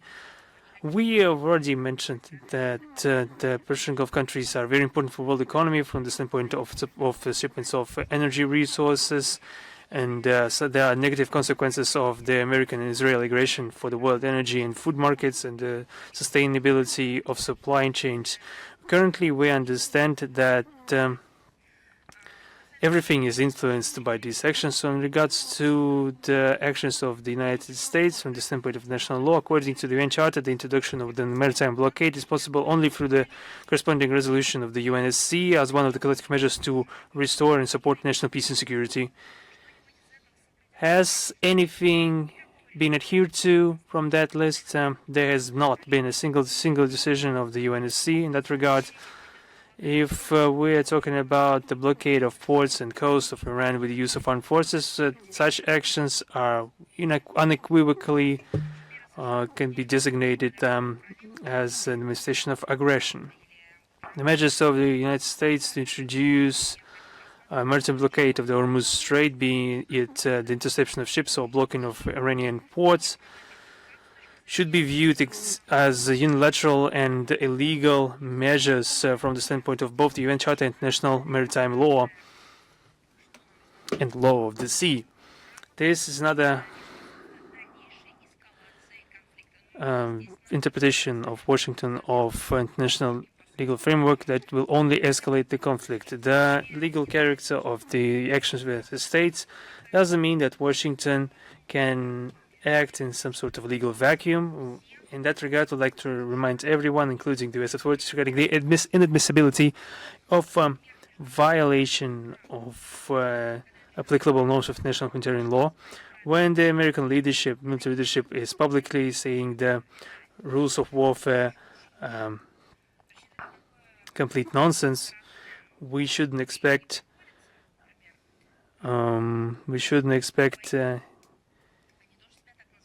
any a sound mind. The U.S. War Secretary Pete Hegseth numerously said that there are no stupid rules of engagement. in his speeches. Perhaps he was not talking about war. Perhaps he was talking about relations to the opposite sex. Who knows? So he said that in his briefing of March 2nd. He also mentioned this in his book, that War with Warriors, what the truth about the treason of people ensuring our freedom. When speaking about the Geneva Convention of 1945, he mentioned that American soldiers shouldn't fight according to the rules written by elderly men in the halls laden with redwood 80 years ago. End of quote.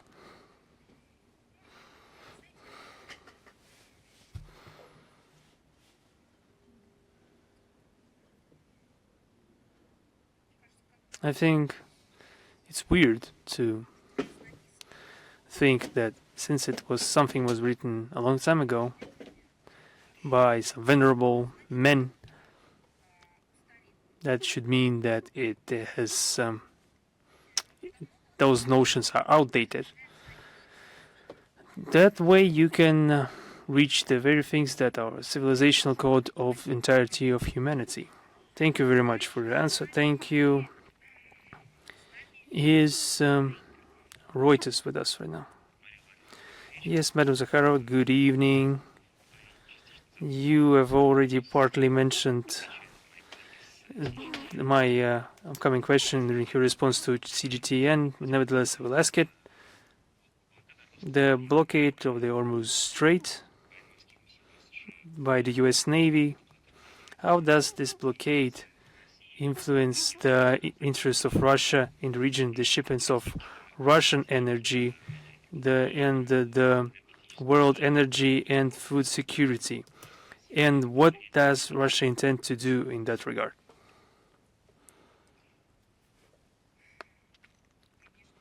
Well, I don't know. You are surprising me or astonishing me or everything together. It's an interesting question. We already pointed out that the resources of the Persian Gulf countries have traditionally occupied a significant share in the world energy balance. The main artery for shipping of all those goods was the Hormuz Strait, and for more than a month already, the navigation of ships in the region has been practically suspended due to the unprovoked armed aggression of the United States and Israel against Iran. And this led to what this has led to and what their reactions. Let's look at the numbers. This deprived the world market of 1/5 of all oil. This deprived the world market of more than 30% of liquid natural gas and 40% of helium. And as I understand, it's not only about balloons, about color balloons, or urea, 43% of urea, 44% of sodium, and ammonia and many phosphates are also affected. We're talking about a significant number of enterprises, industries all around the world. And is this very moment exactly when we see a nascent new harvest, new planting period, of course with some climate peculiarities, of course, but these supplies are in high demand. This conflict has also led to destructive consequences for the regional and global trade routes. This has damaged world energy markets, inflicted damage to the industrial and agricultural domains of many countries, decreasing their investment attractiveness. I would also point out the physical deficit and the price hike for energy, disruption of transport, logistical chains, the growing tension and, for state budgets and ordinary citizens. In regards to food security, the natural gas prices are negatively influencing this situation because it's used in nitrous nitric fertilizer, which has led to significant growth of price for these fertilizers since the beginning of the year. We are also seeing forecasts for the price hikes for basic food products, and there are some forecasts, if the situation continues in the same vein, for the lack of such food products. Previously, we saw a different situation, that everything was fine with the Hormuz Strait, but there was lack of harvest or drought or torrential rains, on the other hand, or other cataclysm, etc., etc. We don't know the full extent of the consequences, but we need to hear the analysts, listen to them, the UN experts, for example, the people that are competent enough to publish their opinions. Different regions experience different influence of the conflict. There's been a very difficult situation in the Asian countries that are natural importers of hydrocarbons from the Middle Eastern countries. And immediately this created deficit for physical shipments of oil and gas. So the common price growth has significantly hampered the maritime logistics. It's just terrible to hear those prices. And the same goes for the insurance companies and their premiums. This is a veritable tragedy for some operators. There has been a resource deficit coupled with the growth of expenses for transport, which influences all sectors of economy and undermines the economic growth of states. In regards to Europe, I just wanted to remind everyone of the words of the European Commissar on Energy and Household Building, Dan Jorgensen, that additional measures the EU has to take to import hydrocarbons have already amounted to 14 billion euros. This is all a result of incredibly, monstrously short-sighted in its stupidity policy of the EU and Brussels to reject Russian energy resources that still is not changed even in the face of the current situation. The countries that have been constructively engaging with Russian energy sphere for the last years have been less affected by this conflict. I mentioned that in the beginning of March, when the price for energy hiked immediately, we saw publications in the Western media that is a demonstration that the main beneficiary of this conflict is Russia. And we talked with you that you can make things up as long as you want. Think of some concepts, but the fact is a fact. It wasn't Russia that didn't supply its energy resources. It wasn't Russia that forced them to reject those energy resources. It wasn't Russia that forbade itself or someone else to buy or transfer those resources. No, it was those countries that I already mentioned, for example, the countries of the EU, or those who have yielded to the corresponding pressure and stopped purchasing a very quality product with easily predictable prices, and moreover stably shipped Russian energy. That's their own problem now, as well as the problem of those who have yielded to the pressure and corresponding to the Western policy.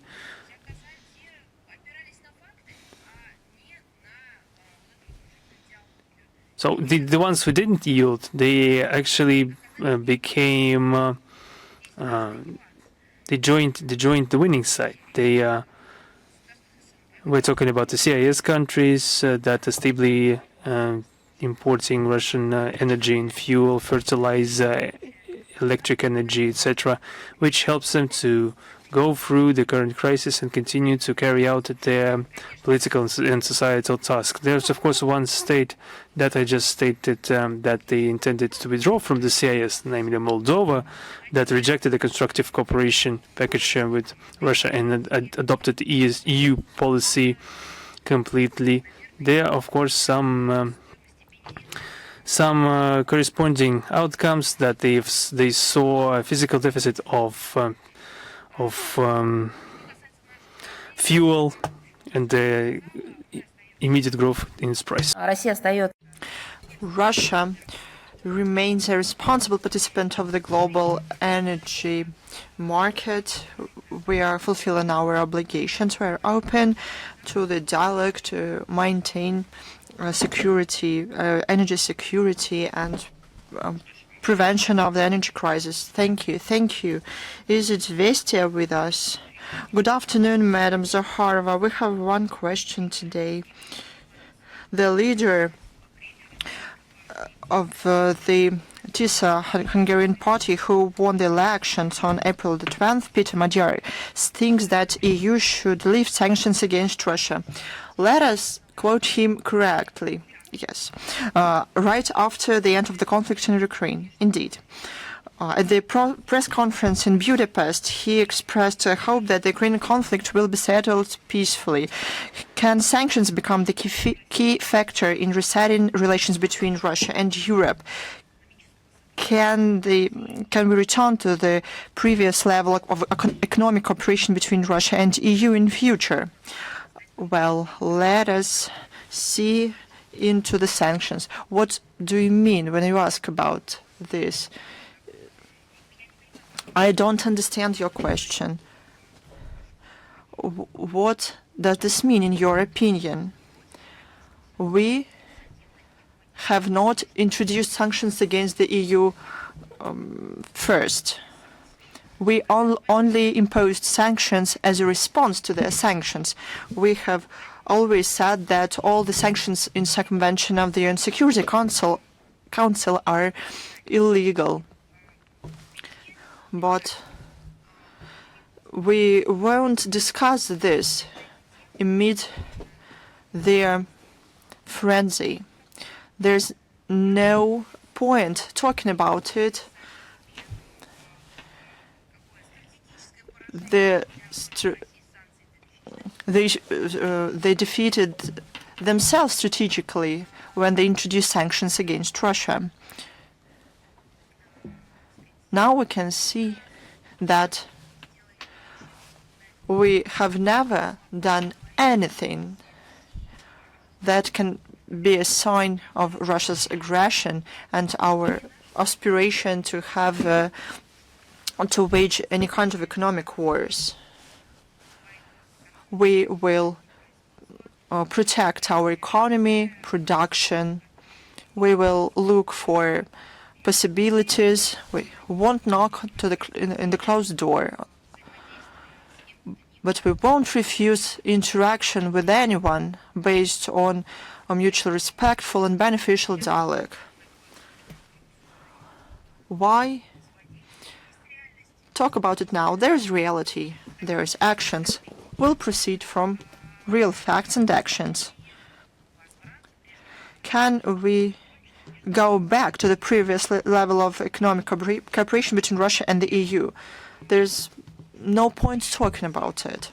I'll remind you, all our leaders said that trust and to those who betrayed both themselves and our relations, who shook hands and at the same time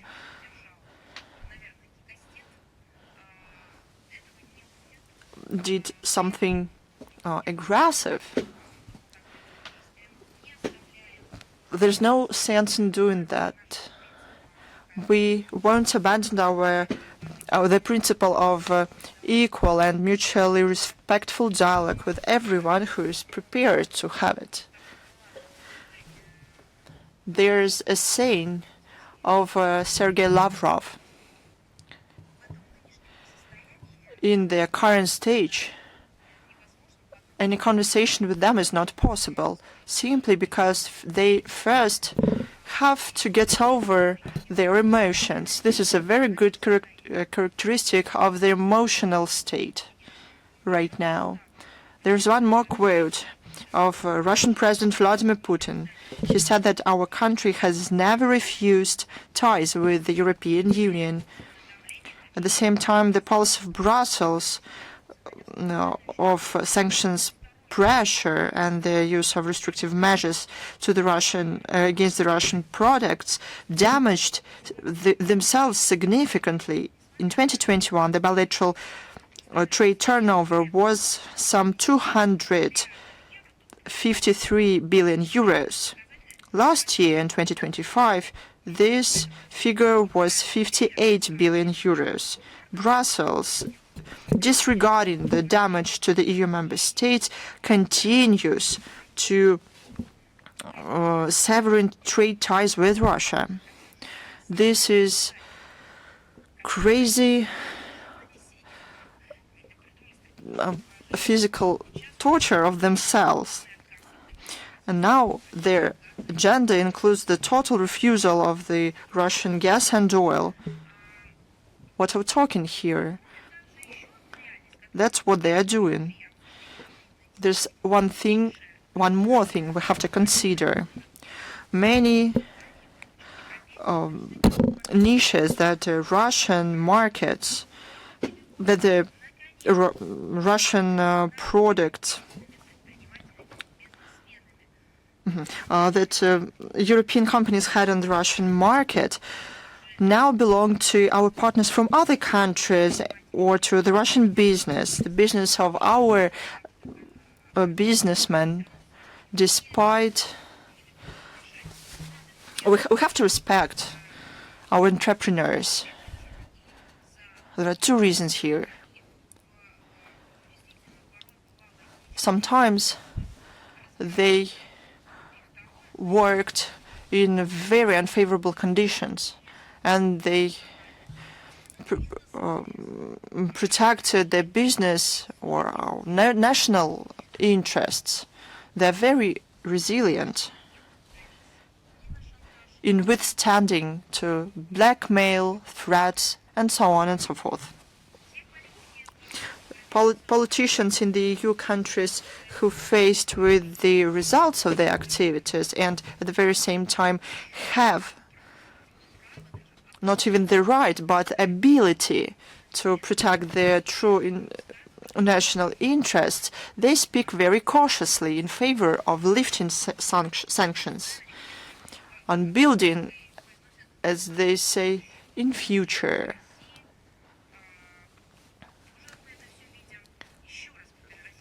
We all see this. Russia is prepared to develop contacts that reflect our own interests with certain member states of this alliance on the condition that the latter will follow the civilized methods of business and will abandon anti-Russian hysteria imposed by the Russophobes in the EU if they behave properly, follow the UN Charter provisions, and make business in a mutually respectful way when they finally remember the tips of their predecessors who cared about the prosperity of the EU, did not want the collapse of the EU.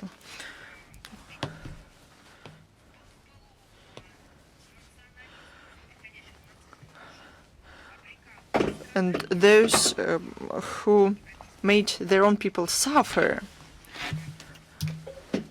No one will talk to these people.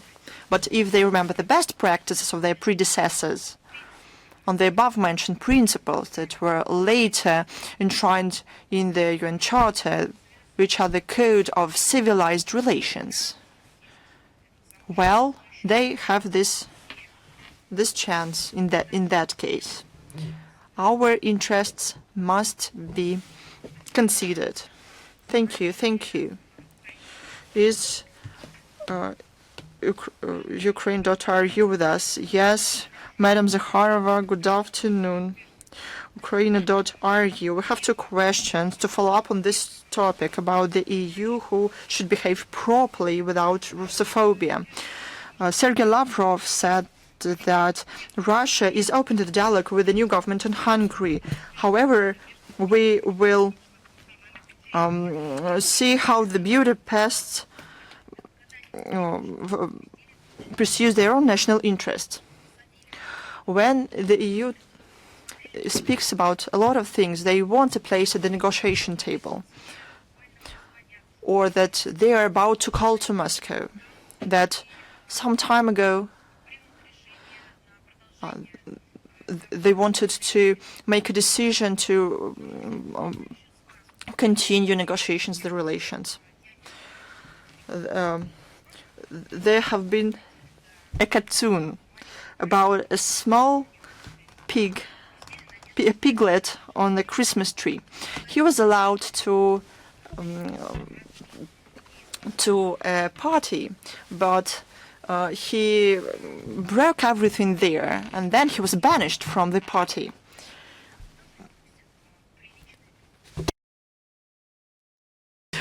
When they behave like this, who is going to have any kind of relationship with them if they behave improperly? Who is going to give any kind of prospects to them if they betrayed their own interests? Even they first should learn to behave themselves in a civilized society, to be responsible for their own words. Today we talked about Emmanuel Macron a lot, for example. We remembered the agreements of the German leaders. From Washington to Brussels to London and so on and so forth, they should learn to be responsible for their own words and actions. Probably they even should correct their own mistakes, recognize all their criminal acts, and make a general conclusion, not about their criminal behavior. I am sorry, Madam Zakharova. I absolutely agree with you, and we don't need anyone else. This is just a fact. You talked a lot about Ukraine today, about those terrible things committed by the Kiev regime. Now our subscribers deem it very important if Magyar is going to endorse the loan to Ukraine worth 19 billion. Is it going to influence diplomatic relations between Russia and Hungary? What will influence the endorsement of the loan? Oh no! If we had a lot of ifs, and we know how it ends. We are not talking in such terms. Any restrictive measures, as we said many times, damage the EU and their people. Look at the GDP growth of the EU. It is lower than the average in the world. Lower. It is very important. When I'm asked why I'm mentioning the EU, but Russia is the country that is subject to more than 35,000 sanctions. We are the country the hybrid war is waged against. The trade war is waged against us.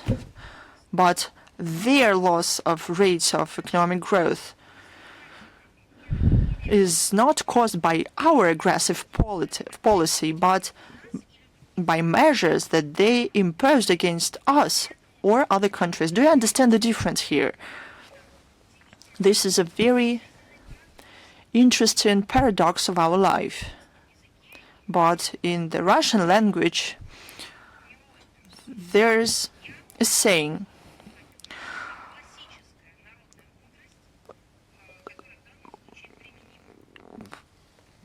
don't do bad to other things, or the same thing will happen to you. The GDP increased in the EU only by 1.5%. This year it is predicted to be less than 1%. Countries that were the locomotives of the economic growth, Germany and France namely, show even smaller dynamics. The GDP growth is less than 1%. This is the slowing down of the economy in the EU. And one thing that is even worse for the EU is deindustrialization. And it happened not because there was some coalition of the willing to inflict a strategic defeat on the EU. This is caused by their terrible incompetence. They allowed to strip themselves of a vital indicator of their own independence. They have always pursued the policy of colonialism against other countries, and now they de facto became colonized countries. And these are not my words. These are the words of the representatives of Belgium. He asked, what do they want, to continue being happy vassals or poor and sad slaves?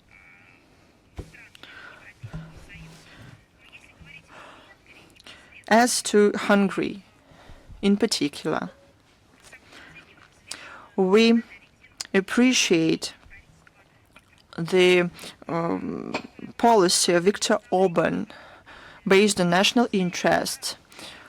It, despite the pressure of Brussels and other EU countries, pursued pragmatic foreign political policy, and he protected not Russia's interest, but interests of his own people. He is known for his balanced approach to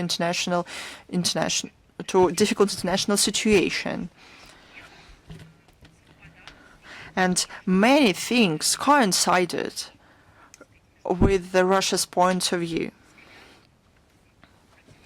Some things were not the same, but we still saw him taking steps in the context of the national interests of Hungary. He is also known for his balanced approach to and clear understanding of the causes of the conflict in Ukraine. The coup d'etat in the country and the puppet character of the regime in Kiev. On April the 12th, Hungary saw the elections to the State Assembly. The opposition Party of Respect and Freedom won. In line with the constitution, its leader, Peter Magyar, will have to shape a new government in May this year. We deem it sensible to wait until his program documents are published and judged by certain acts. Russia respects the results of expression of will of the Hungarian people. The leadership of our country is prepared to dialogue with the cabinet of Peter Magyar based on pragmatic approach and mutual consideration of interests on a wide range of issues of international bilateral agenda. That's what was said many times by now. It was also mentioned by Sergey Lavrov during his press conference yesterday. Madam Zakharova, thank you very much. Thanks to you. Is Tau News with us? Yes, we are here.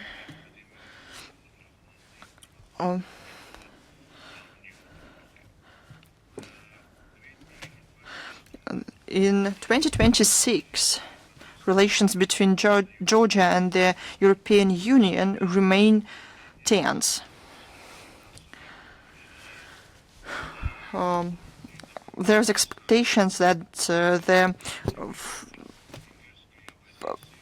frozen financial aid of the EU will continue, as well as there will be additional sanctions, especially after the Hungarian opposition came to power in Budapest. But Georgia continues to become a part of the EU. How will this influence Russia-Georgia relations? You know, as you said, the persistent desire of Georgia to enter the EU, accede to the EU, perhaps this question would be better addressed to the Georgian authorities or people of Georgia. On our end, it's unclear to us how Tbilisi can be desiring to join an association that are using sanctions against Georgia, that are provoking it into a new, novel anti-Russian military adventures, and openly supposing the attempts to organize a coup d'etat in Georgia, who are trying to impose untraditional, non-traditional values alien to the Georgian people, forcing the country for the financial, economic levers to reject Georgia, to reject Georgian culture and its tradition. The EU is trying to force Georgia towards the abyss, a high cliff. What else should they do to make it obvious, finally, what true intentions they have towards Georgia? So the policy of Brussels doesn't surprise us even a single bit. We have grown accustomed to them preferring neocolonial methods based on sanctions and blackmail, demanding third countries complete unconditional submission. They are not even spending money anymore. They used to give some money, and now they are first making demands, and only then saying that we don't have any more money, proceeds straight to forceful negotiation. And what we are seeing in regards to Georgia is only one example that was in due time true for several other countries. The membership of any country in the EU is only possible, and it should be understood clearly, that they transfer some part of the national sovereignty to Brussels.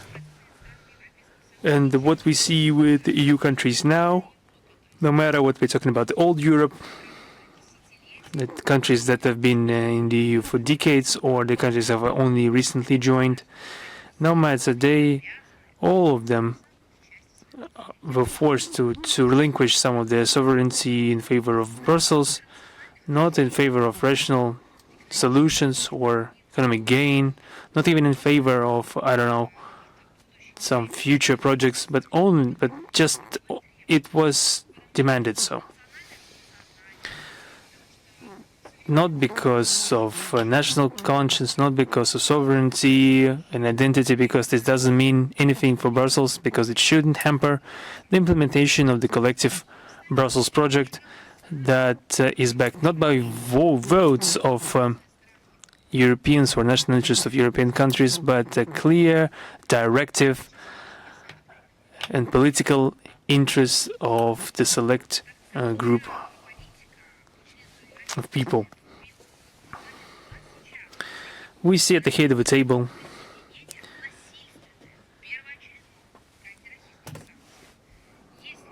they put the joining anti-Russian sanctions as an indispensable instrument in joining the EU. We're not just talking about anti-Russian sanctions, these are illegitimate sanctions and bypassing the resolutions of the UNSC. What will this signify for Georgia in the midterm? Perhaps we could talk about, we will primarily see the cessation of direct flights between our countries, many other consequences. This has been, and I think this is not something that they want to see, because we saw many tourists, businesses, and others visiting both countries. And why would they relinquish it only to appease the European Union? There would be a significant reduction in cargo traffic at the demand of the European Union. If that not will be the case, let anyone in the EU to comment on it and prove us wrong. It would be very interesting to listen to them. They will never say, of course, they will never say this openly. 25% of all tourists in Georgia are from Russia. Those are very grateful tourists, very financially stable tourists that are able to bring their friends to Georgia, who also in their turn become great appreciators of Georgian cuisine, for example, Georgian culture, to architecture and history of Georgia. And the accession of Georgia to the EU, with the consideration of the destructive demands of the EU, would be significantly hampering the tourist industry of Georgia and would threaten the contacts between relatives living in our two countries. They would perhaps lose the ability to visit each other. Remember how everyone was going to some third countries, so how much money was spent? That's what their goal is at the EU, to force people, entire countries and ethnicities to adopt these sanctions. Also, Georgia would be forced to join the energy embargo towards our country. I think this energy embargo is not towards Russia, but towards themselves, because the EU countries should have already forbidden themselves to use Russian energy. Russia is one of the most reliable suppliers of oil products and natural gas to Georgia. The sad situation we see with the energy market in the EU, I think we commented enough on that. Would it be better in their camp, not due to any particular actions on our part, but only because that's what they chose as their future? The accession to the EU would also mean Georgia losing its preferential trade regime with Russia and the CIS countries that are main markets for Georgia. 70% of Georgian exports are sent not to European Union, but rather to the CIS countries. Not due to the fact that the products of Georgia is bad in any way. No, it is very good. We are active consumers of it. It would be due to the factors of of it being forbidden to ship goods to those countries. Also, Russia would be forced, and I would like to underline this fact, that we will be forced to include Georgia into the list of countries with unfriendly regimes and spread our economic measures with all corresponding consequences for Georgian producers of wine, mineral water and fruit and everything that's being brought into our country. Our country is also responsible for 80% of all grain used in Georgia. Acceding to the EU, Tbilisi would be required to introduce tariff on our grain, which would provoke the growth of bread prices. Georgia would be also forced in the schemes of military support for Ukraine and become part of an aggressive anti-Russian devices of the EU. And I also quoted Mark Rutte today in that regard. He said that countries shouldn't hide behind the economic hardships. Instead, they should support Ukraine with as much as they can, even if it's becoming increasingly impossible due to increasing demands. They still, in their opinion, should do it.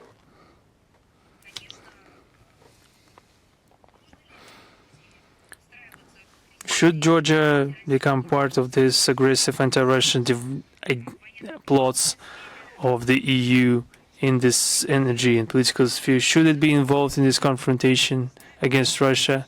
I don't know. Perhaps this question should be better asked to the Georgian people. I think the answer is obvious. No one needs that. I've only enumerated that is close to the surface, some general strokes of analytics and expert opinions. You would be, perhaps, if you address a proper analytics, you will get analysts. You will be able to get more accurate data, more precise data. In our opinion, from the economic standpoint, the membership in the EU is hardly possible for Georgia. I would like to underline that the building of relations of Tbilisi and Brussels is, of course, the prerogative of Georgian authorities. The Georgian people should be responsible for the situation. We are not interfering into that question. You asked the question, I'm responding to it. What this could lead to. Just we need to be realists. No one wants this scenario. I'm talking about the increase in tensions with Georgia. But we need to take account of the possible results of joining this or that bloc. There is a growing number of European skeptics. There are more political forces supporting neutrality and self-sufficiency of the country. And I think Georgia already has independence and self-sufficiency. It has historic foundations. It is founded upon the allied relations, broader ideas of alliance with the neighboring state, but also with the preservation of their own traditions and their own autochthonous traditions. We are ready to develop relations with Georgia based on principles of pragmatism and mutual respect, but we are not interested in our ties that have actively been developing in the recent years. We are not interested in those ties being nullified, because those ties have been ensuring unprecedented growth of both our economies. In the last couple of years, those relations have demonstrated how the economy of our country and Georgia alike received an important impulse for growth, a new charge. And just think of the potential this interaction has. And I think you have the numbers. I think we're talking about unprecedented growth of Georgian economy. And I think these numbers would be interesting for the Georgian public, just for them to have the idea what's the source of this economic growth, so that no one would be able to nullify it with empty threats and talk. Thank you very much. Thank you. Is Sinhua with us?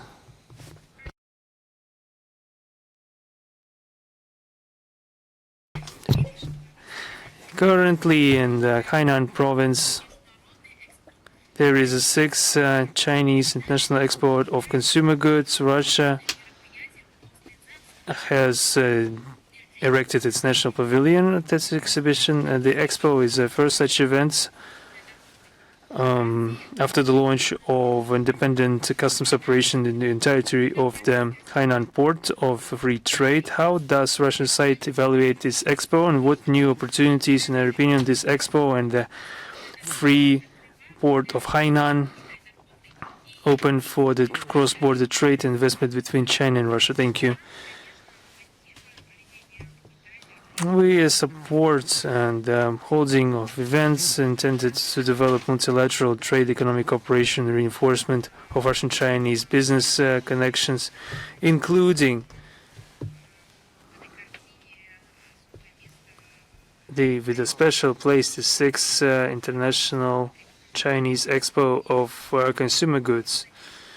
We are helping Russian business circles by any means to participate in this event. We hope this platform will provide more opportunities for entrepreneurs of both countries to familiarize with each other and broaden their interaction. We also invite our Chinese partners to participate in large expo events in territory of the country. I'm talking about the St. Petersburg International Economic Forum, June 3rd, June 6th, in St. Petersburg, the Eastern Economic Forum, September 1st to September 4th in Vladivostok, the Caucasus Investment Forum from April 28th to April 30th in the city of Mineralny Vody, the Russian Energy Week. We still have time before it starts, because it will take place on October 14th, 16th in Moscow. Inoprom, for example, July 6th, July 9th in Yekaterinburg. And of course, the Rostki Forum in August 17th, 18th in the city of Kazan, and many other events that are traditionally eliciting increased interest on the part of Chinese participants. We hope that intense exchanges through business will be successful in promoting the whole package of Russian-Chinese cooperation. Thank you very much. Thank you.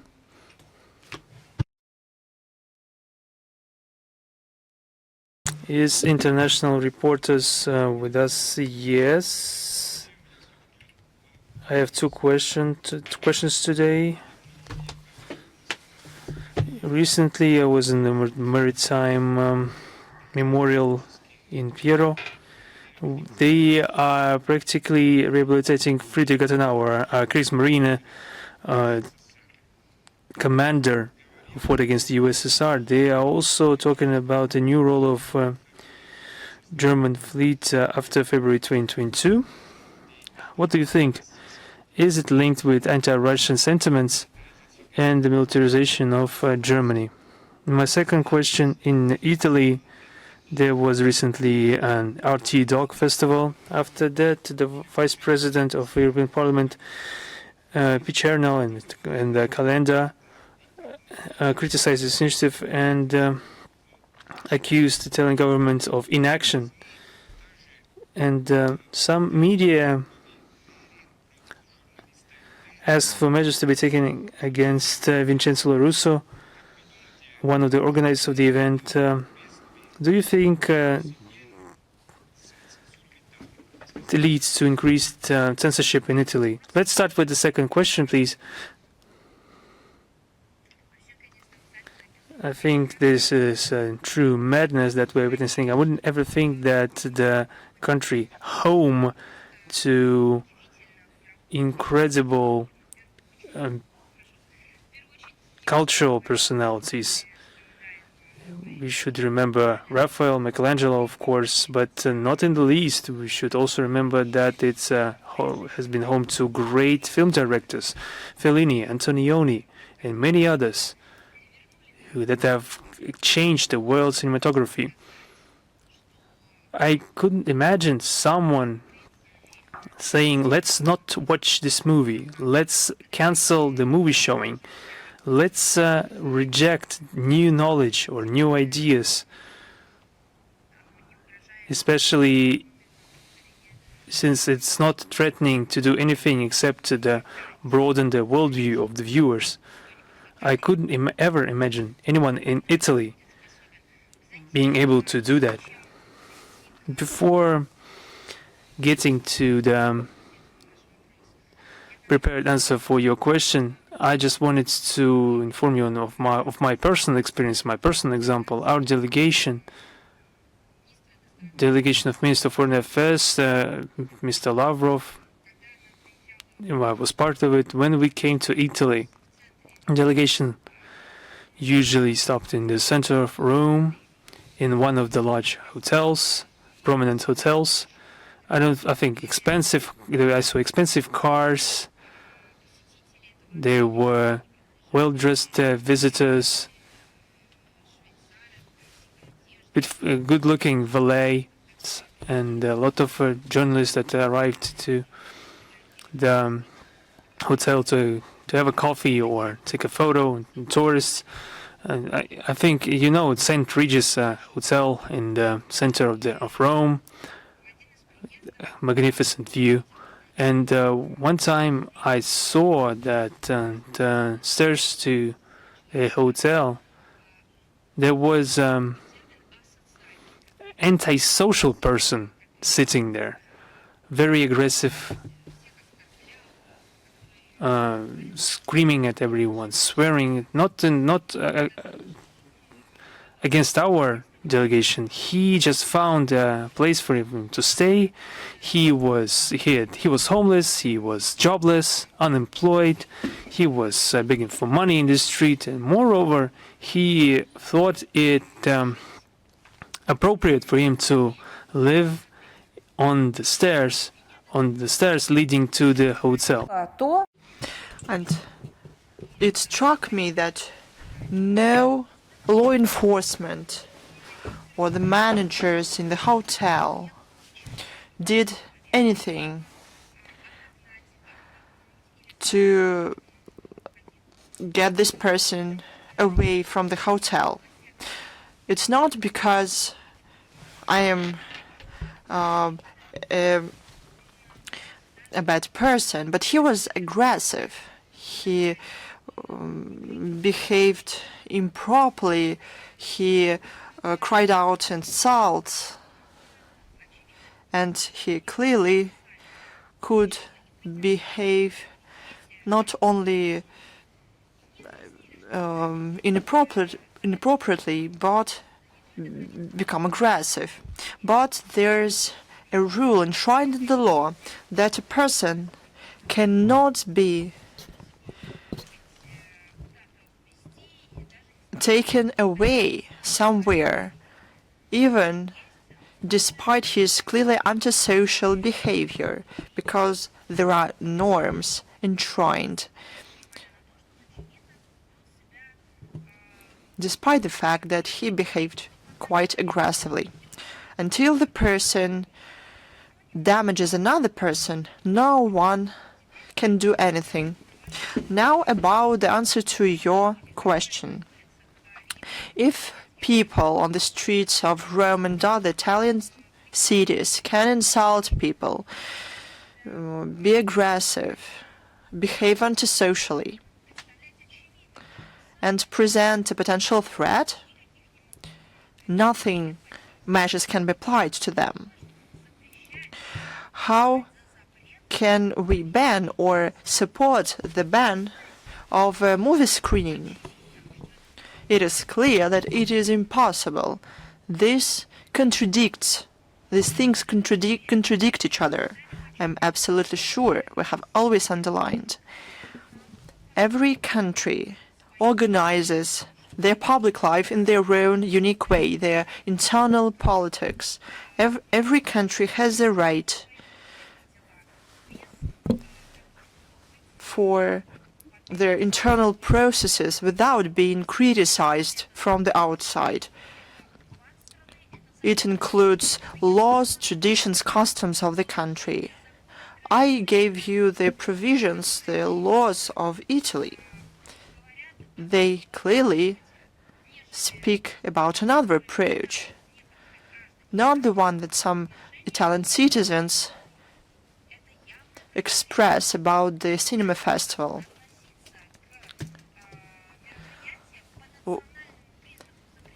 Events cannot be treated based on their on the country they are organized.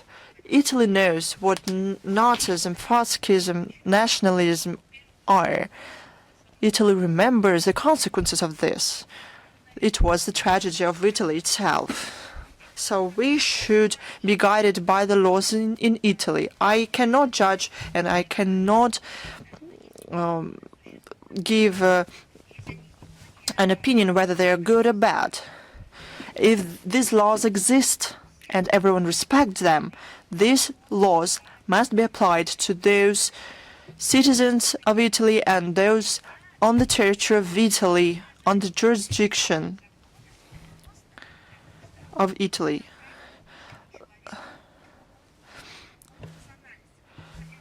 We cannot do anything with the law if it targets another people of other religions, countries, nationalities. There is another film. Correct me if I'm wrong. If I'm not mistaken, whether it's French or Italian, probably it's what means it was jointly. It's called The Law is Law. It's an old movie from 1950s. And it was called Law is Law. It cannot be applied to countries, companies, representatives of other countries differently compared to the similar companies and people within the country. I would like to say about a positive thing about this. On April 11th and 12th, Bologna hosted successfully the second festival of documentaries RT.Doc. It was organized for the first time in 2025 in Galicia on May 31st.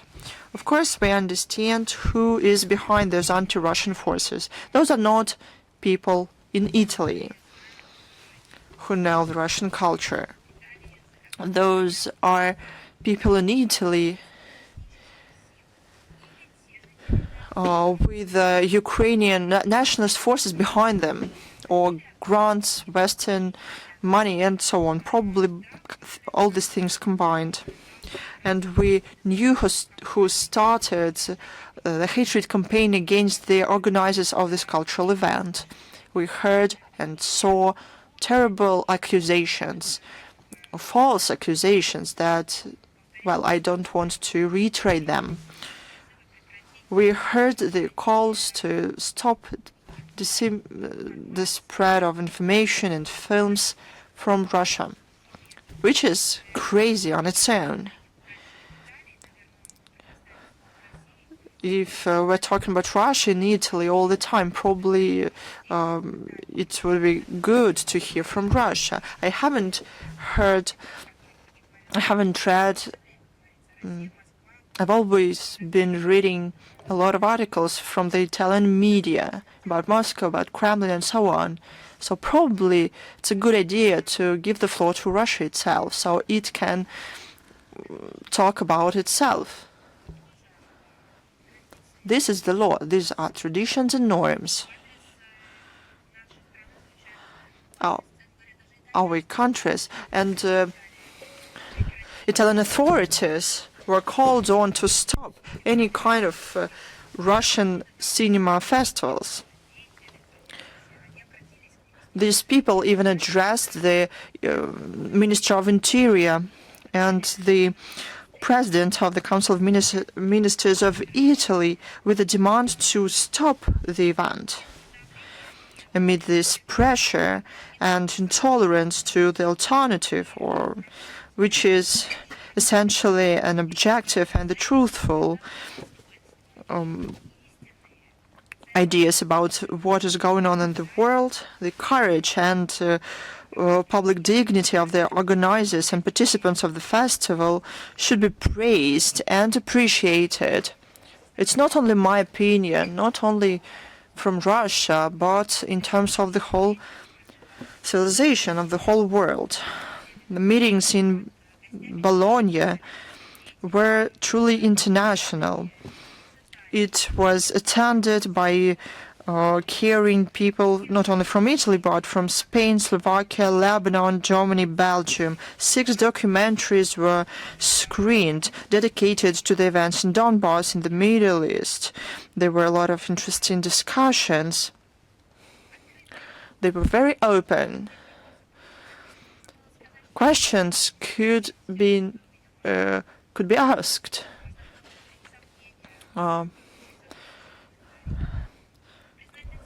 We are grateful to those who organized the actions of solidarity in support of the fighters for the truth, not because our country needed that, but it was needed for the sake of the truth, for the sake of spreading the information and fighting censorship.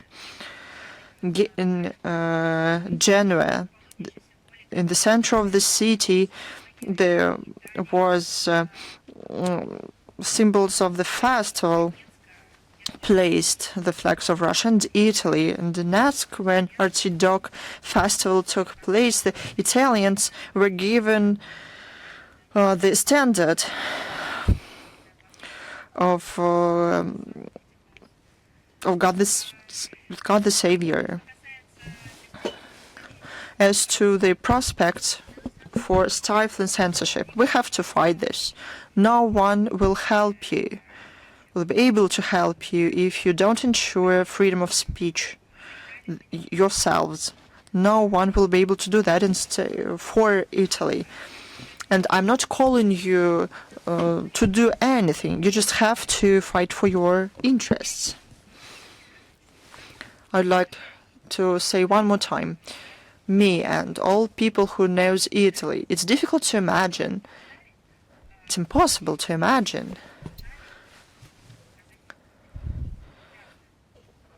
that it is impossible to show some films in Italy. And I hope that you will be able to overcome this problem. It is not about Russia or our films. It's not even about our bilateral relations. It is about you. Next thing is that you Italians will be banned from screening the films of Antonioni. They won't be fit. They won't fit the neoliberal ideas or something like that. Paintings of Michelangelo are censored on the internet. They say because the David is insulting to some people. These are these are parts of the same chain. Thank you. Is Balt News with us? Yes. Good afternoon, Madam Zakharova. The Estonian security police published an annual report saying that the main sources of threats are still Russia and Russia, that ostensibly do propaganda and intelligence in the country. For example, the document says that Estonia expelled the first secretary of the Russian embassy, Rodion. Russia uses the narrative about the desecration of memorials for information attacks, that Estonia bans the entrance to 7 people to do with the Russian Orthodox Church. Why Estonia it is so beneficial for Estonia to find threats coming from Russia ostensibly. This recently the Estonian Special Services published yet another scribble saying that the existential threat to Estonia is ostensibly coming from Russia, not from the energy instability, not from the food instability, not from the pandemic, not the population, the industrialization. It was not those things that threatened Estonia. Leo, it was Russia. And I would like to reiterate a very true thing. We will include the links to the statistics in the text of the briefing. When we were one state, Estonia, just like other Baltic states, were developing seriously culture, science, industry, economy, technology, theater, cinema, films, actors, outstanding actors appeared there. They had huge public of millions of viewers. They had a lot of fans. Literature was developed. The national language was developed. Festivals, wonderful festivals took place in the Baltic states. I remember very well. When I was a child, I was taken. What happened there? Books were published, catalogs were published, exhibitions were organized. What was left from that? Even the very same freedom of speech that they received ostensibly as the main achievement, even it is not there, given the fakes that they spread every day and in attempts to ban their own citizens to access truthful information. This report is full of falsehoods. The Estonian authorities, with their anti-Russian approaches and narratives, try to prove, by all means possible, the importance and the usefulness of the country for NATO and the EU, and receive from this new privileges. This is a way to earn money.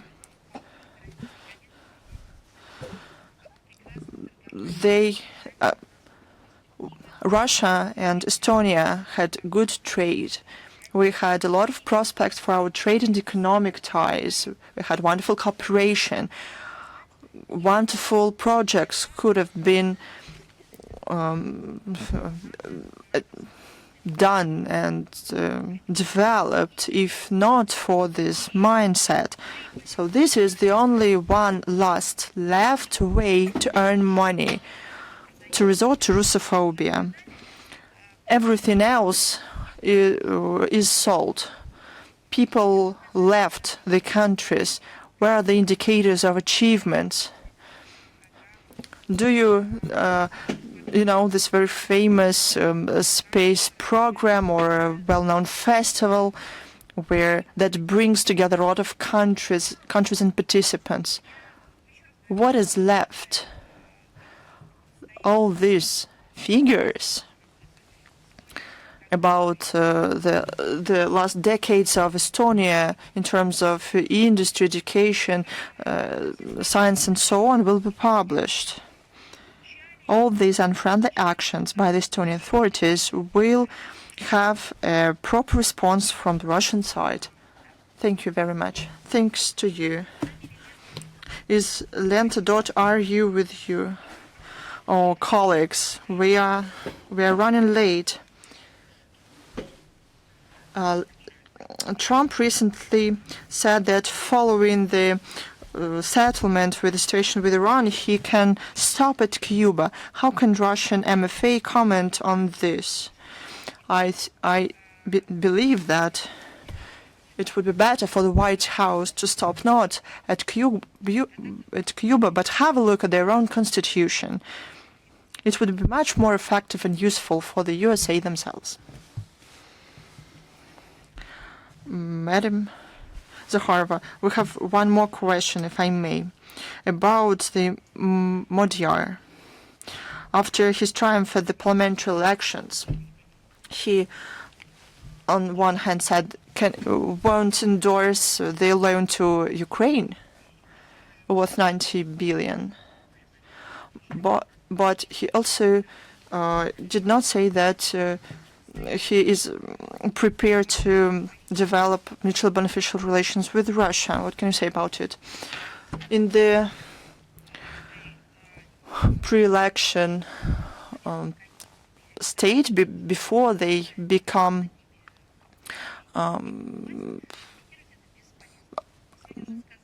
officials, there's no use commenting that. We would like to wait and see how they're going to formulate their approaches to foreign affairs. I'm sure there will be place for this topic as well, given the public interest and given the agenda of Hungary. When this is done, when certain steps are taken, certain acts are made, we will comment on this. And this electoral courage is and nothing else. Thank you.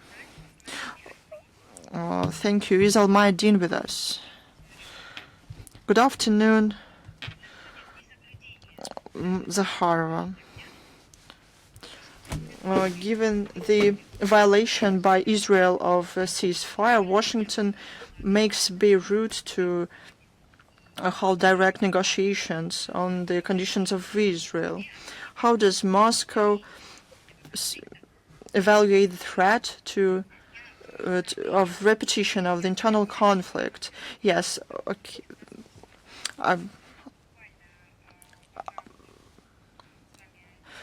We are just now. I received information that the U.S. president had negotiations with the presidents of Lebanon and Israel about Lebanon issue. And in order to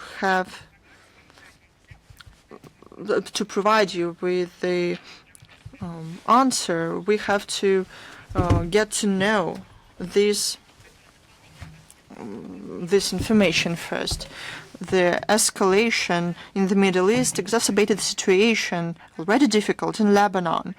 We have always called on to stop the armed confrontation and put conflict into political and diplomatic settlement. We we consistently pursue the same approach to other crises in the region and in the world. I believe that you know that, but in order to evaluate the current state, let us consider the latest developments, and then we will be able to comment on that. Спасибо вам. С нами ли News.ru? Is news.ru with us? Yes, good evening. We have two questions. Moscow has repeatedly pointed to the internal contradictions in NATO. Does Russia view this current crisis between the US and the European allies provoked by the Iranian dossier as a structural break in the North Atlantic alliance? And how does Russia view the threats Donald Trump made to withdraw Russian forces from untrustworthy countries of the bloc? I would like to say that it wasn't Moscow that pointed to the internal contradictions between NATO countries, but vice versa. Internal contradictions made it impossible to ignore. We noted something hidden from the eyes, the command and administration system that had become a veritable engine behind a decision maker behind the decisions made at NATO level.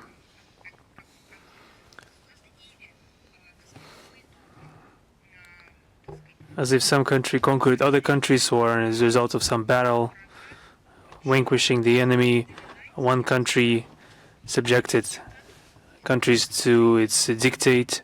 No, this all started as a treaty, as an agreement between corresponding countries. It was took place in the post-war time. It reunited countries that have been under the Nazi oppression, and also those who have been part of the Allies, but each country voluntarily signed this treaty. No one, at least at the time, no one forced it into the organization. And what this all turned into? This turned into a bloc of countries that had to swear allegiance and then bend the knee to their big brother, their sovereign, admitting themselves to be simply vassals or even slaves. We started to notice that long time ago, even before it became obvious, and these contradictions manifested in different factors and in money equivalent. Back when the US started demanding more money to pay for services, and it's still unclear what the services were. 2% of GDP first, then 3.5%, 3.45% of GDP. Then it started to be enshrined in some multi-vectored approach. This crisis was very powerful manifestation in the whole situation around the Iraq campaign. When some countries joined the US, the others said that they didn't share this idea, the US said that those countries lacked courage. Those problems have been starting to get to manifest themselves more and more vividly. This payment issues that was demanded by the US, this was a very important contradiction that was noticed by everyone, and the very situation that was related to that when the Washington was requiring all those partners in the allegedly equal alliance to pay their part. They, in Washington, thought themselves responsible for the security of the entirety of the alliance. And something incredible happened in the tale of Hans Christian Andersen called The Emperor's New Dress. Someone saw an unlikely truth, and real true, that the existence and the deployment of American bases in the territory of that state doesn't ensure any more security for the states. On the contrary, invites grief to the country. We saw those things happening in the Persian Gulf. We can characterize those bases differently, purely American with American participation. It's no matter. We have boots on the ground, landing gear on the ground, whatever. instead of protecting the countries that they received money in exchange for protection, they only brought terrible misfortune on those countries.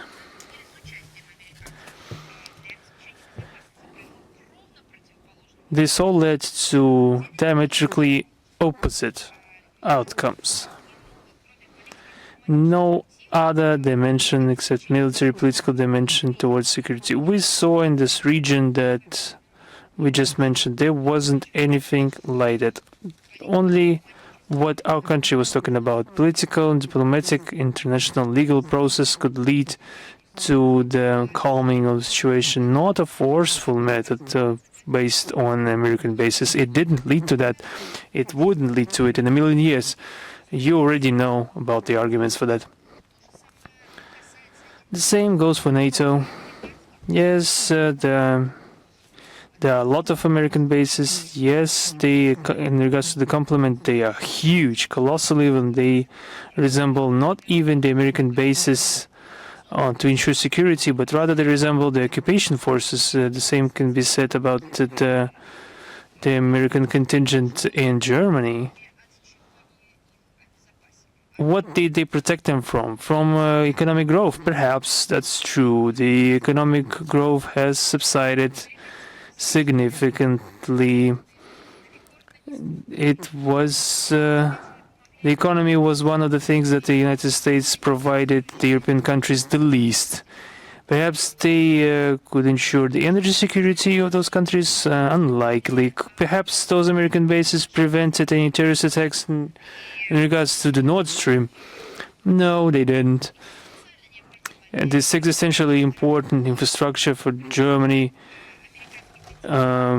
perhaps was in sound operation protected by the US contingent. No. Everyone understands that it's exactly the opposite. Perhaps in cyberspace there's been some improvement.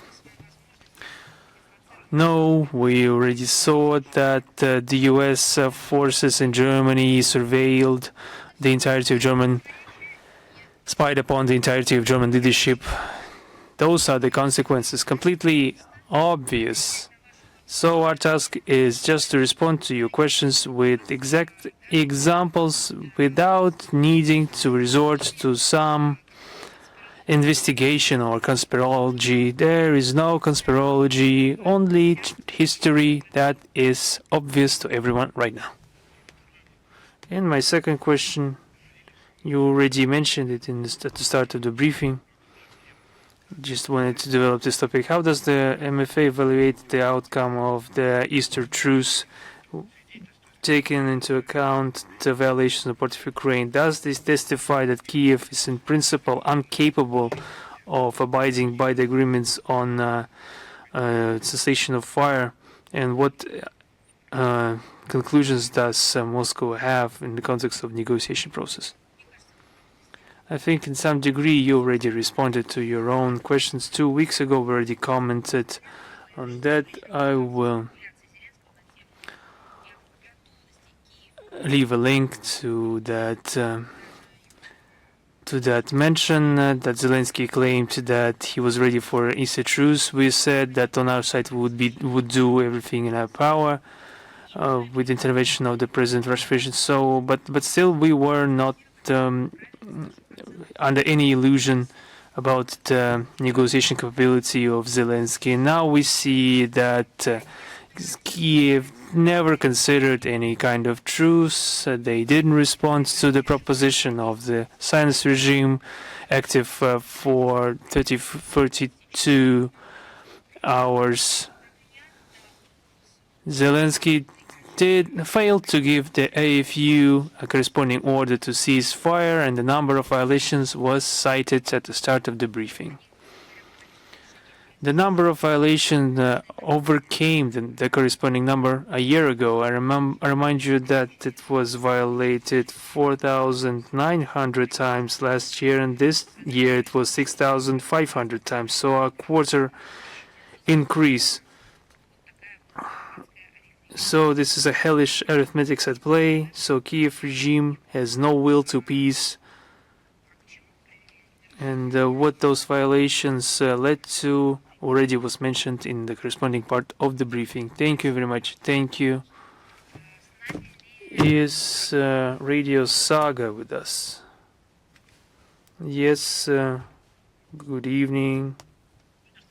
Can you hear me? Yes, I can even see you. Good. Would like to clarify some issues as to the Islamic Republic of Iran. Are there any negotiations in regards to the improving cooperation in the defensibility of the country?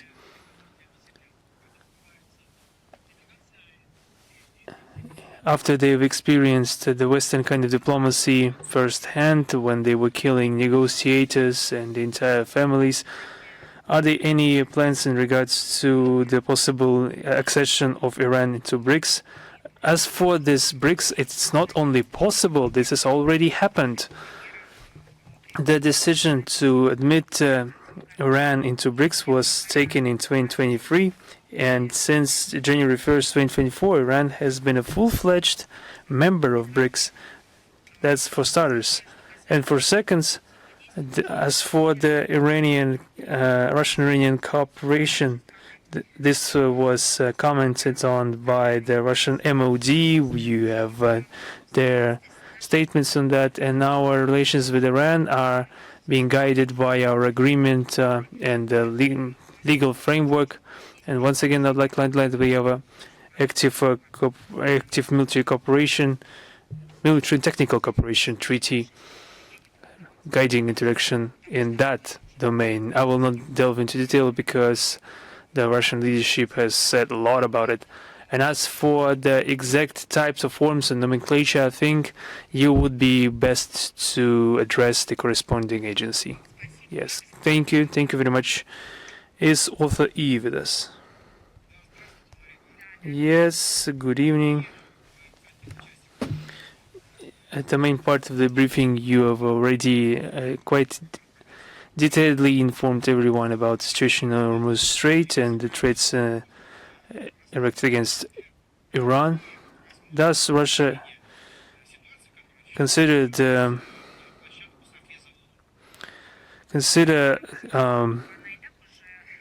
bringing the situation on the Hormuz Strait and new threats towards Iran to the UNSC platform? This issue has already been brought to the UNSC, and it's in the focus of the attention of the recent meetings of this body. On the 7th of April, there was widely publicized voting on the Bahrain-sponsored draft resolution. And just because this draft resolution wasn't adopted doesn't mean that the question is closed. That was mentioned by Mr. Nebenze, permanent representative at the UN, that the joint Russian-Chinese draft resolution was not reviewed yet. The timetable of voting will be determined later, taking into account the situation on the ground and efforts to get the situation into a politically diplomatic vein. We think it necessary to give diplomacy a chance. We see serious efforts on the part of Pakistan, China, Egypt, Turkey, Saudi Arabia.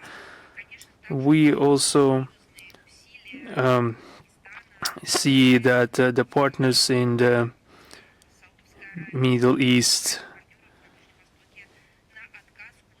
we see the partners in hope for them to reject unilateral steps that could aggravate the confrontation and sabotage this fragile peace process. So the work is ongoing. Thank you very much.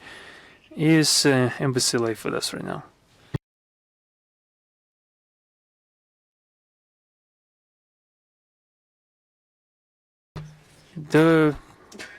Those who shall survive until the last question shall be handsomely rewarded.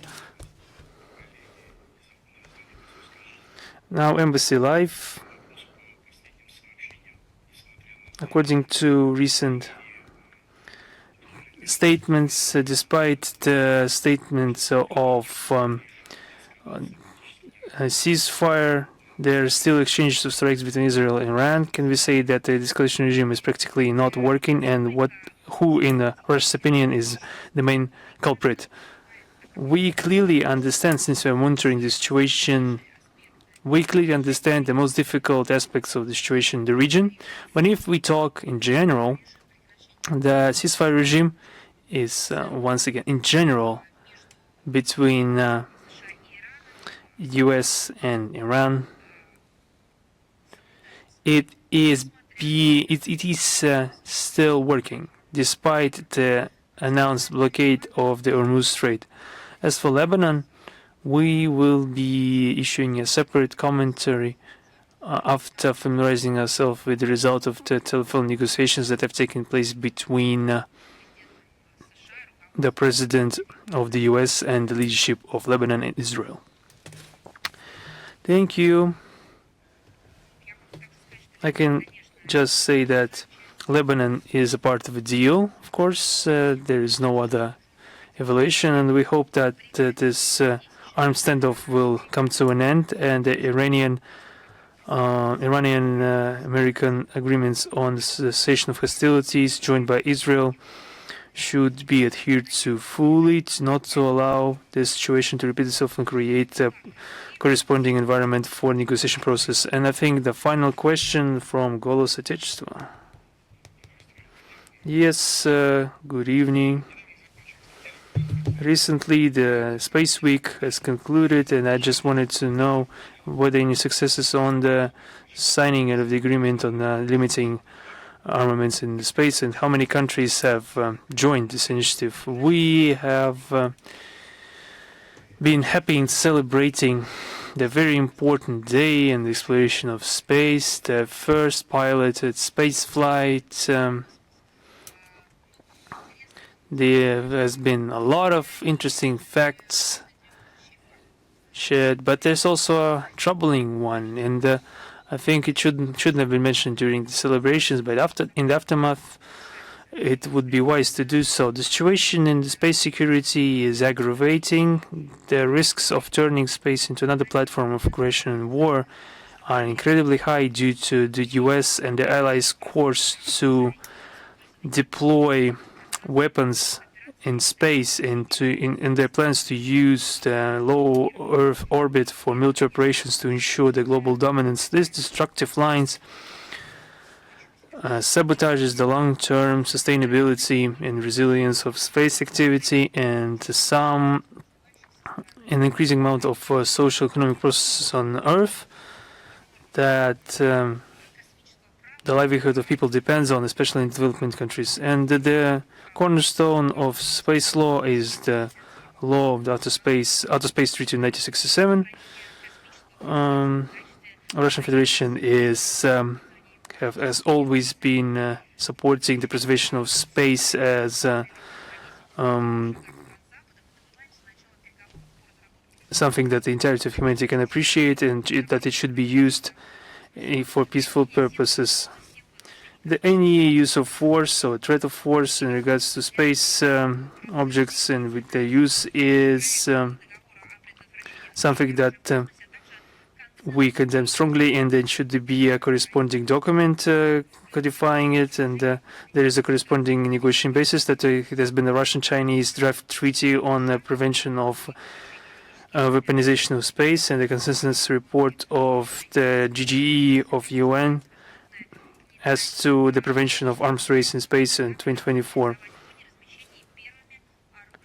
A very important step towards the legally binding instrument on the prevention of arms race in space is an international initiative or political will not to be the first to place weapons in space, reuniting 37 countries currently. And as was mentioned by Soviet pioneers in space, and Korolev, Gagarin, and all of the Soviet government that made flights in the space of the first satellite and the first manned flight possible, they said in the very same vein we are developing our international cooperation in the space sphere. If there are no additional questions, then as promised, a very important information. Our next briefing will be an out briefing. We will see each other. I don't know, Should I even say where? Everyone bated their breath. Next time we see each other, it will be in Izhevsk, the capital of the Udmurt Republic. Until we see each other again. In Izhevsk, I invite our usual guests to join through online format or to come to Izhevsk in person. Join in, it will be fun and interesting. Thank you very much. Thank you. I wish you all the best. Goodbye.